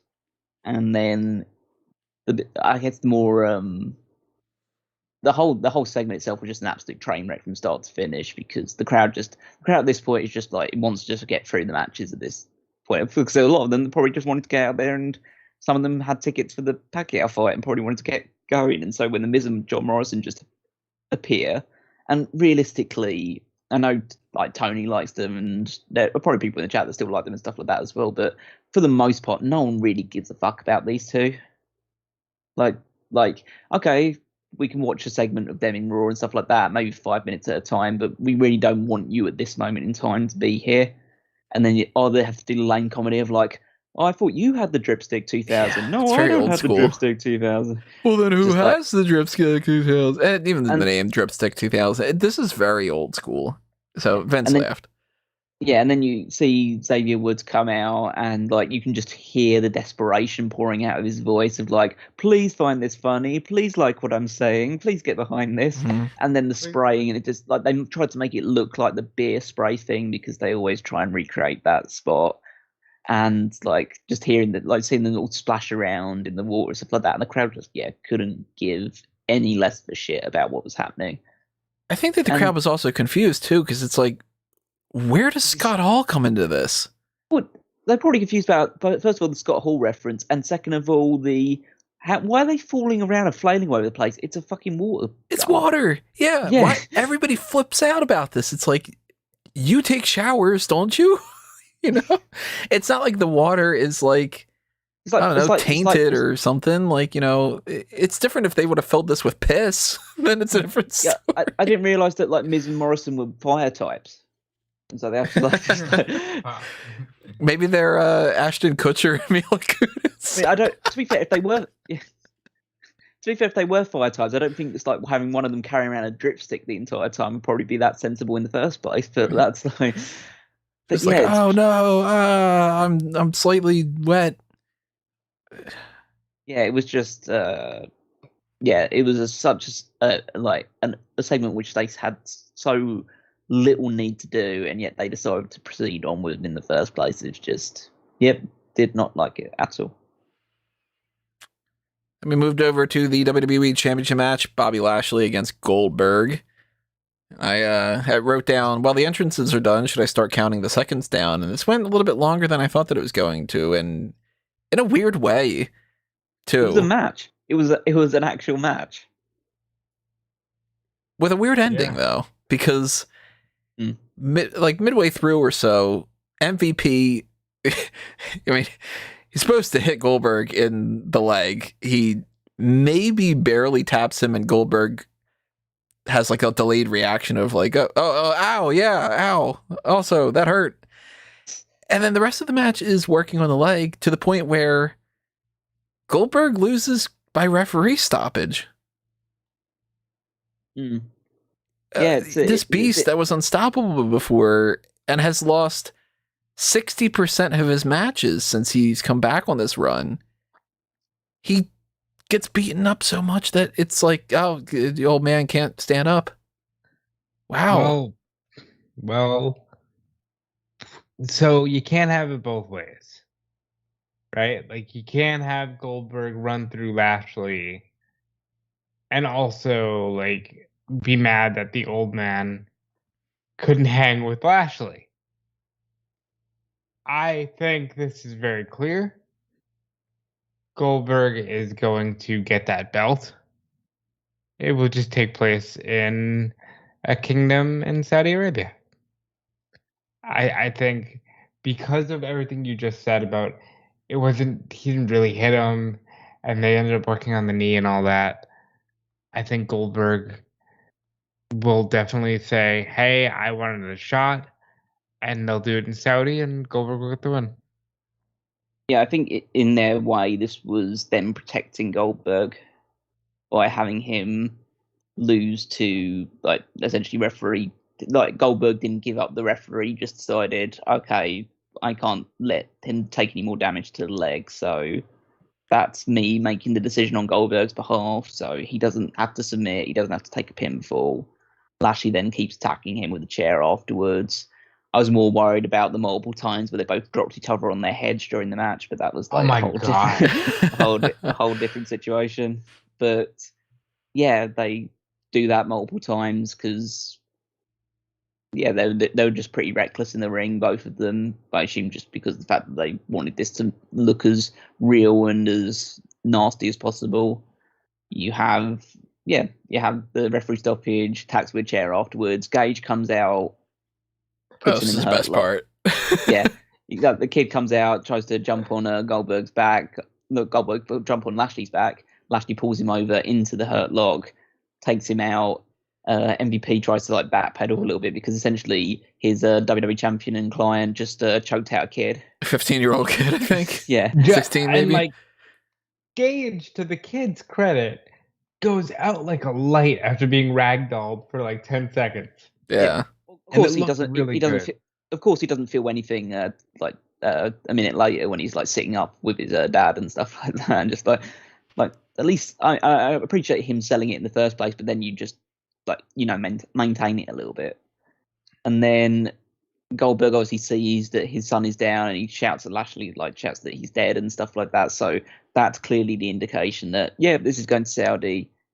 Yes, Goldberg is probably going to become WWE champion in Saudi Arabia, and that means that he's probably, because of the way that his deal is structured, he's not going to wrestle again until the Royal Rumble. False. I hate the idea of Goldberg winning this championship. The Saudi thing, if he has the other match and then Lashley wins again, it's not going to be something I'm going to be thrilled about, but at least it's the better alternative. I don't want Goldberg winning this championship, and I don't want Goldberg holding it until WrestleMania or anything along those lines either. So I think Goldberg wins in Saudi, and then you immediately have Survivor Series sets up the Goldberg-Roman match that you were supposed to get at WrestleMania last year, and Charlotte versus Becky, because who hasn't got enough of that? So you got 2 solid matches for Survivor Series if you put that belt on Goldberg in October. But who do you see? Is that when? I mean, I'd assume that if you are putting the title on Goldberg, is that when you do the Big E thing? Because Big E always talks about how he wants to beat Goldberg. And then you give Big E his moment, like literally, of he wants to face Goldberg. Let him fight Goldberg. I mean, I'm not infused at all with the idea. And judged by the reaction of the match itself, I don't think most people are pretty infused with the idea of Goldberg even wrestling anymore. Yeah, because there were very audible chants. Yeah, there were audible chants of "Thank you, Lashley." They cheered when he put the kid in the hurt lock. Like they were booing Goldberg. I was like, "Fuck yeah, this is great." Yeah, they were booing Goldberg when he was on offense. It's like people are done with Goldberg. They don't want him around anymore. I take bets on whether or not WWE notices that. Which I'll take that back. I don't think they don't want Goldberg around in any capacity anymore. They just don't want him in the title picture anymore. Yeah, I think it'd be a lot better if it's just like, hey, Goldberg's in this random match, and it's going to be just to see Goldberg again. Yeah, people would be like, all right, cool, take a 5-minute match and do that. But you don't have to always put these guys in the title matches. Yeah, and it's not even like Goldberg as a person himself. It's more like just what he represents, which is an old part-time guy getting title opportunities instead of them actually building up people to earn those opportunities from within their own ranks. So it's not even like Goldberg himself. It's more just the concept of, and we're done with all of these part-time people coming in and getting these opportunities. Can we do something with the talent that we have? Well, I guess we're going to have to find out. Probably just some kind of a throwaway match at Extreme Rules. Goldberg again in Saudi for Crown Jewel in October, which didn't have a date, right? They didn't say. It was just happening in October. Because right now, it's like, don't go over there. COVID's bad. And God knows, we don't even know where we'll be with COVID by then. Shit, we don't even know where we're going to be tomorrow. But Universal Championship match ended the night. There's John Cena against Roman Reigns, and I really like this. It's not something that I'm probably going to put on my match of the year candidates. But then again, I had a lot of fun watching it. And there were a couple moments in there where they got me. A couple attitude adjustments where I was just like, okay, my God, John Cena's going to win, Yeah, Callum probably thinks this is blasphemous, but I did tweet out, because they got me on a few near falls, that Roman is getting very good. He's getting near Kurt Angle level of like, oh shit, he's out, and no, he got a shoulder up. Like, they had some really good ones in this match. I loved the fact that a match like this ended a show. Feels like a long time since we've seen a match conducted like this and a WWE pay-per-view. But then I also feel like John, to me, in the build to this, was too cartoony, like to, oh my god, I just have to roll you up 1, 2, 3, and he wrestled like that. That to his credit, he was just playing off the story of the match, but it also felt like he was too unsure of his abilities, and maybe that has to do with the time away from the ring. But I would prefer a little more confidence in what he was doing. That being said, phenomenal match for what it was. Yeah, I did enjoy this match. It just felt a little bit like this is every single John Cena match since probably the last time he won the world title. I mean more like when he last won the WWE Championship. It's just when he comes back and he does these matches, it's him being beaten up for ages and ages and ages. He does all his usual shtick, does the 5 moves of doom in some sort of configuration, and then he just spams AA repeatedly. It's like I'm trying to think of a game where you just double jump all the time. So he just spams the AA button constantly, just like it's Mortal Kombat where I used to freeze and uppercut with Sub-Zero. Yeah. He's like playing Here Comes the Pain, and he sets his character up where he starts with 5 finishes straight away, and he just hits just constantly goes back to that move. So he does it once, Roman kicks out. He does it through a table, gets back in the ring, Roman kicks out, does the super AA, Roman kicks out again, and like locks in the STF, Roman gets out. So at that point you just feel like, okay, well, Roman's going to win at some point. We'll just wait and see how it's done. And then Roman dominates most of the match. He does his trash talking stuff. He hits 2 Superman punches, a spear, and it's over. I appreciate the fact it was clean. I don't think it needed to have all the bells and whistles, even though that's what I was expecting to happen. And yeah, you establish Roman even further by having him beat who has for a long time been the guy in the company. So and you just beat him clean. So you just like establish stuff. Okay, I am better than what has come before me right now. But then we move on to the other thing we'll go talk about. But for the match, yeah, it was a very good match, but it's not something that blew me away because I just think that's what Cena can and does do now. I agree with that. Paul Heyman's facials when they're punching back and forth and he's selling every punch that Cena hits Roman with, I thought that was beautiful.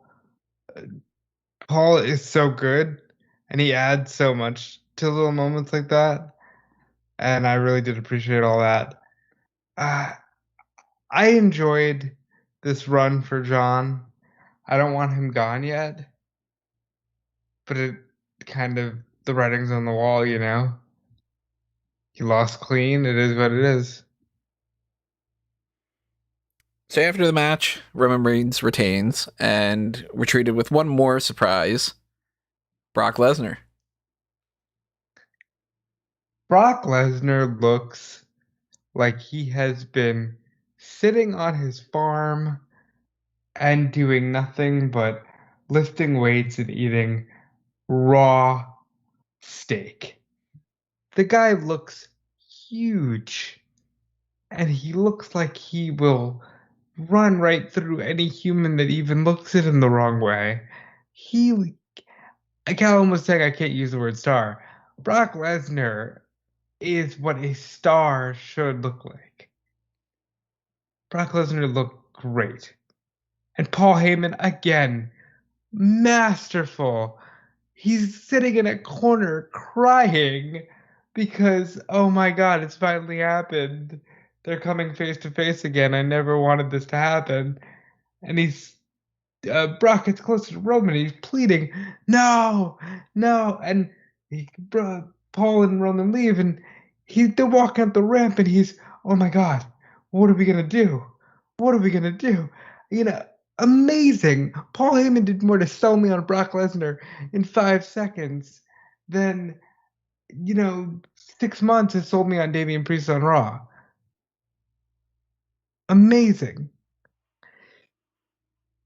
I do have to say, even though obviously I'm happy for the Brock Lesnar's back, well, to an extent. I mean, I'm not going to fucking watch this shit anymore, so it's like, so it doesn't bother me one way or another. But the bigger issue I have with it is the case that this is essentially the third sequence in a row where Roman has faced a guy who's returning to a degree. I mean, Edge came back. He'd obviously wrestled in WrestleMania, but he came back after an absence. Like, stepped up to Roman, and then they fought at Money in the Bank. Then he was immediately swept aside, and Cena comes in, and Cena's the new guy that's really facing him. And then Cena loses this match. He gets swept basically under the ring, and then Brock Lesnar comes out, and that seems to just be the pattern. And I assume this is what's going to be the holding pattern now until Survivor Series, and then Brock Lesnar's going to be swept under the rug, and there's The Rock comes in.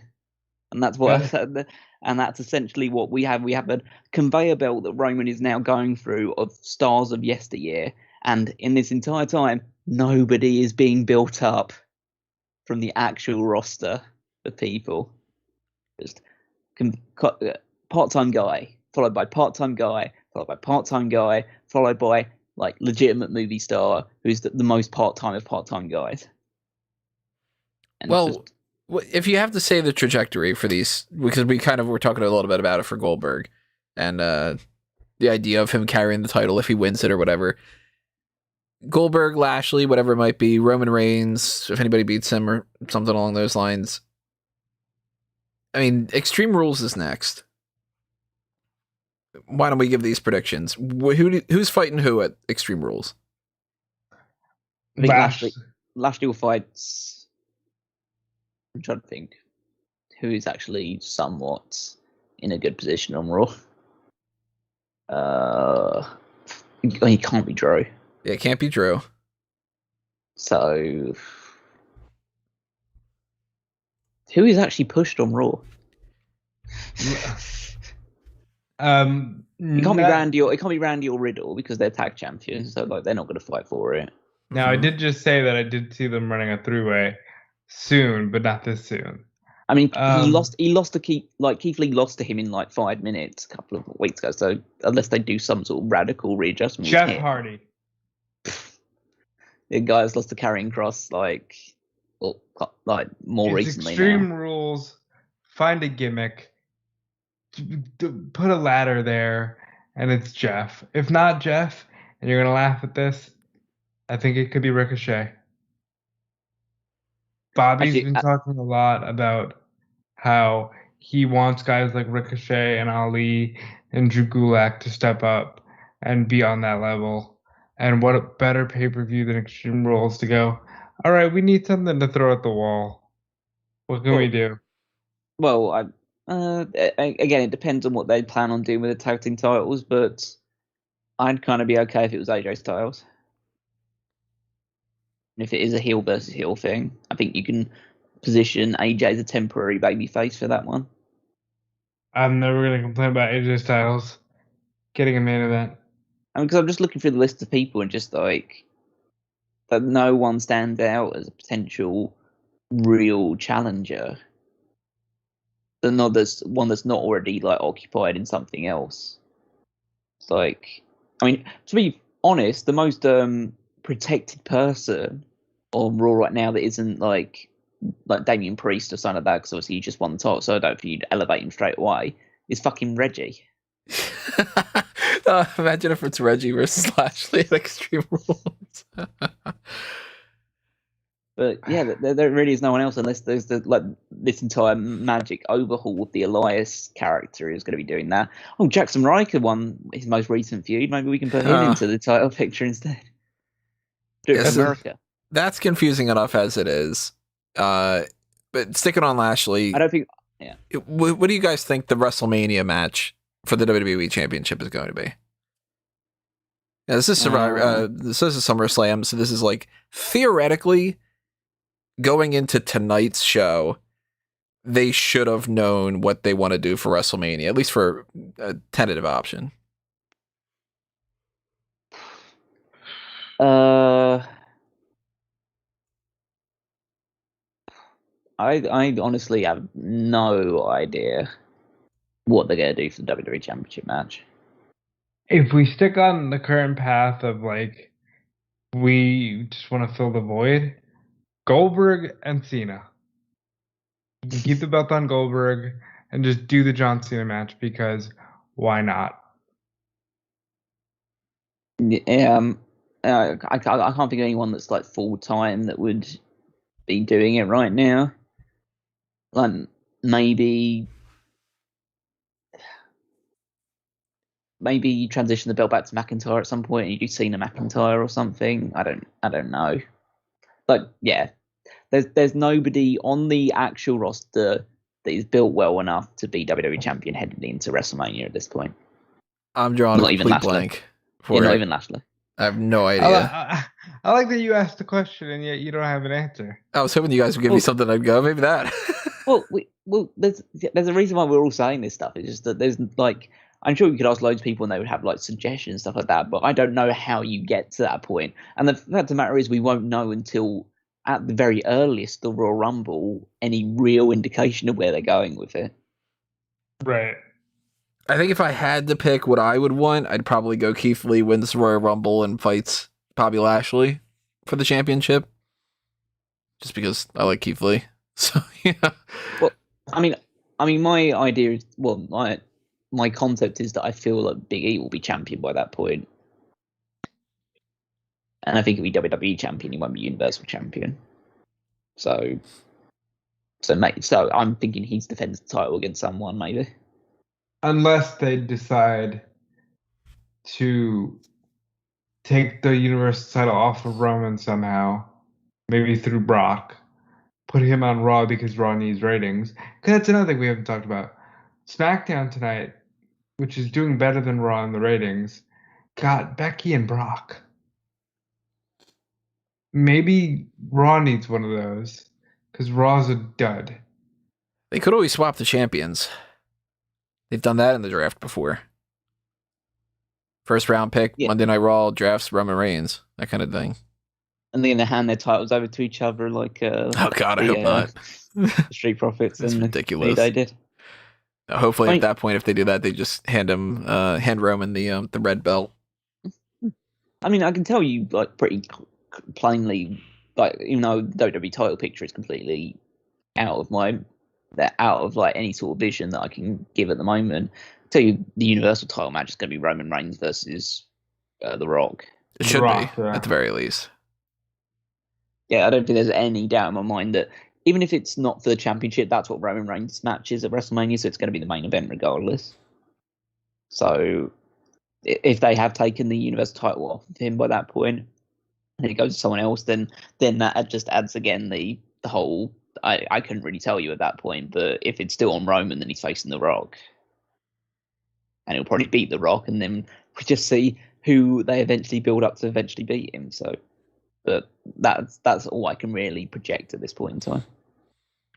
Well, I want to know what ideas everybody has. Drop them in the comments below. Where would you like to see things going forward for the next couple of months leading up to WrestleMania? Do you have any ideas in mind of what you would like to see at Extreme Rules? And then, following through with that, you've got the Saudi Arabia show, Crown Jewel, coming in October. They haven't announced any other kind of a thing. It should be Clash of Champions, but maybe we don't get that. And then we got Survivor Series, so Charlotte Flair versus Becky Lynch seems like that's a thing. Maybe we get Roman Reigns versus, maybe that's the Goldberg match after he beats Bobby Lashley. It's, I don't know. I mean, this is kind of confusing times. I don't think WWE knows exactly where they're going with a lot of these things either, but that's the pay-per-view. That's SummerSlam. Overall, you guys thinking thumbs up, thumbs down, thumbs in the middle, one thumb up, one thumb to the side in some kind of weird crooked way? Thumbs in the middle. Well, like I said, where it hit really strong. Where it didn't, it felt awful. My thumb is pointing out the other side of like the road, looking to hitch a wagon away from this company and towards back to professional wrestling. Well, Callum, give us a little bit of an insight on how the fantasy league played out with this. Okay. Oh yeah, I can definitely give a bit of an indication there. So in terms of, obviously we did our predictions for this show, got the final ones up here, and the person that did the best on this one is someone who got 100% right. And that is it Tony. You? That was Tony. Really? Tony got Reigns, Lashley, Flair, But obviously, the Belair thing is different because that match was taken out of it. It wasn't Sasha Banks versus Belair, so we're going to discount that one. So you got Reigns, Lashley, Flair, Edge, Usos, RK Bro, Priest, Bliss, and McIntyre. So got all of those ones correct. I got wrong both. I thought Nikki A.S.H would retain, and I thought Jinder Mahal would win. So I got 2 wrong. Rob only got 1 wrong, which was Mahal. Oh no, actually, you got 2 wrong as well. I got 2 wrong too. I got Marie. Eva. Yeah. Stupid Eva. But the tiebreaker on that one is that who got closest to the time of the Goldberg Lashley match, which based on the time that's currently being given on Wikipedia of 7 minutes and 10 seconds, Rob had 7 minutes 16. Oh, I had 5:38. So Rob was close.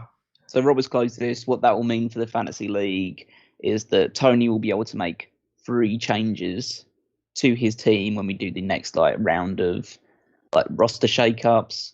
Rob can make 2 changes. I can only make the solitary change, which is really disappointing for me because the thing is I have to make 1 change because I have Bronson Reed on my squad. So he's the one that I have to get rid of. So I can't even make any real changes based on the rest of the other people. And I'm struggling really badly with my team. It's been a really bad one because I decided in the whole grand scheme of things as well to make Karrion Kross my protected pick, and that's really blown up in my face. Oh. So the good thing about that is that because Tony won the thing, it means that Rob didn't win it on a second straight one. So that means that there's no additional punishments or anything like that. So Tony can't remove someone from one of our teams or anything like that unless he wins Extreme Rules as well. It's been a bad one for me for predictions as well. I haven't won a single prediction contest yet. It's gone Rob, Tony. Rob, get one of these wrong that you were supposed to be going next. Let me get 2. No. Thank you. If anyone's interested in how it's going this week, I haven't obviously tabulated the scores for SummerSlam yet. So once they're added, actually go through the plugs a little bit, and I'll add them together and see what we've got for SummerSlam, and I can tell you exactly where we are before, obviously the week that ends after Takeover. I can give you an indication of where we are currently for this week. Where we are on the podcast for this week. Tomorrow night, we've got another pay-per-view. NXT TakeOver 36 is happening. So just the same as we did right now, we have this post-show that was live up on here. We're going to have the same sort of deal. Live post-show following NXT TakeOver 36 tomorrow night. And then we're kind of up in the air. We don't know what the main event is going to be next week. We don't even know what day we're going to record next week necessarily. So that might factor in a little bit too. But we're currently thinking maybe some kind of Wrestling with the Past. Wrestling is 2020, talking about CM Punk's pipe bomb. And just kind of carrying along with, the biggest story that's going on for this week in pro wrestling. And, whenever we do that, you'll know when you follow and you like and share and you subscribe and you do all of those good things over there, especially if you have those email alerts, which you should have, because that way you know when we go live for these kind of things. Like if you don't have that set up tonight, maybe you didn't know that we were live specifically and getting ready to get this podcast started. But there you go. If you do that, you'll be aware of that. In the meantime, for that and the hot tags and everything else that we got coming your way, just stay tuned to the channel, subscribe to it, check out the website, smarkoutmoment.com. Do the same thing for fanboysanonymous.com and check out what we've got going on there, because we've got movie reviews and we've got fan tracks for the audio commentary things. They're a lot of fun. I definitely want to get a little bit more of those in the mix too. Got a couple different things that I've been putting down as just like notes for the future. We took care of the Jungle Cruise one, so if you want more of The Rock and you want to listen to Rob and I talk about Jungle Cruise, watch that movie with us. Put that on the fan tracks episode 44, if I remember correctly. We've gotten lots of episodes of A Review to a Kill about the James Bond franchise. Our From Recap with Love is kind of rounding out here. So we're going to do another one of those down the line too. And, if you follow A Mango Tree and you follow me at Tony Mango, you'll see whatever everything else that I got going on that I feel like putting out there. Rob, toss out yours. Yeah, so you can follow me on every social media platform at Dude Felice. I do appreciate the extra follows I've gotten.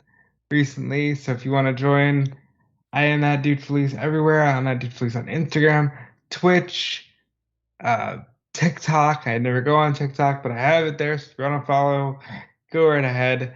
And there will be a dudefleece.com coming soon, along with maybe some other .coms reemerging. Who knows? Callum, back to you for the Fantasy League updates. Okay, just managed to quickly get the scores together. So currently, as it stands for this week, Tony's got 94 points combined. Bobby Lashley, the front runner for him, getting 32 points so far. Woo. Robbie's sitting on 71 points. Not bad. Greatly helped by Charlotte's 50 points that she's got so far, and Roman Reigns is 32 points, hindered by the fact that Nikki A.S.H is on minus 25 because she lost. I should have went all in. She lost twice on Raw. She lost tonight, and she lost her title. So that's I should have went all in on the Queen, but I had to hedge my bets.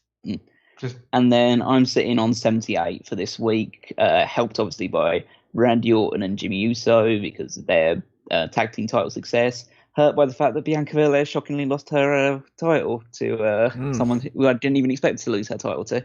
But so that's hurt me a little bit. But I have the benefit of the fact that I have Samoa Joe on my team. So I might be looking good for tomorrow night, hopefully. But yeah, other than that, you can follow me on Twitter at WeekMost14. Check out all the other stuff on smartcamo.com, including the Fantasy League and the Power Rankings and all the other weekly stuff that we have going on there as well.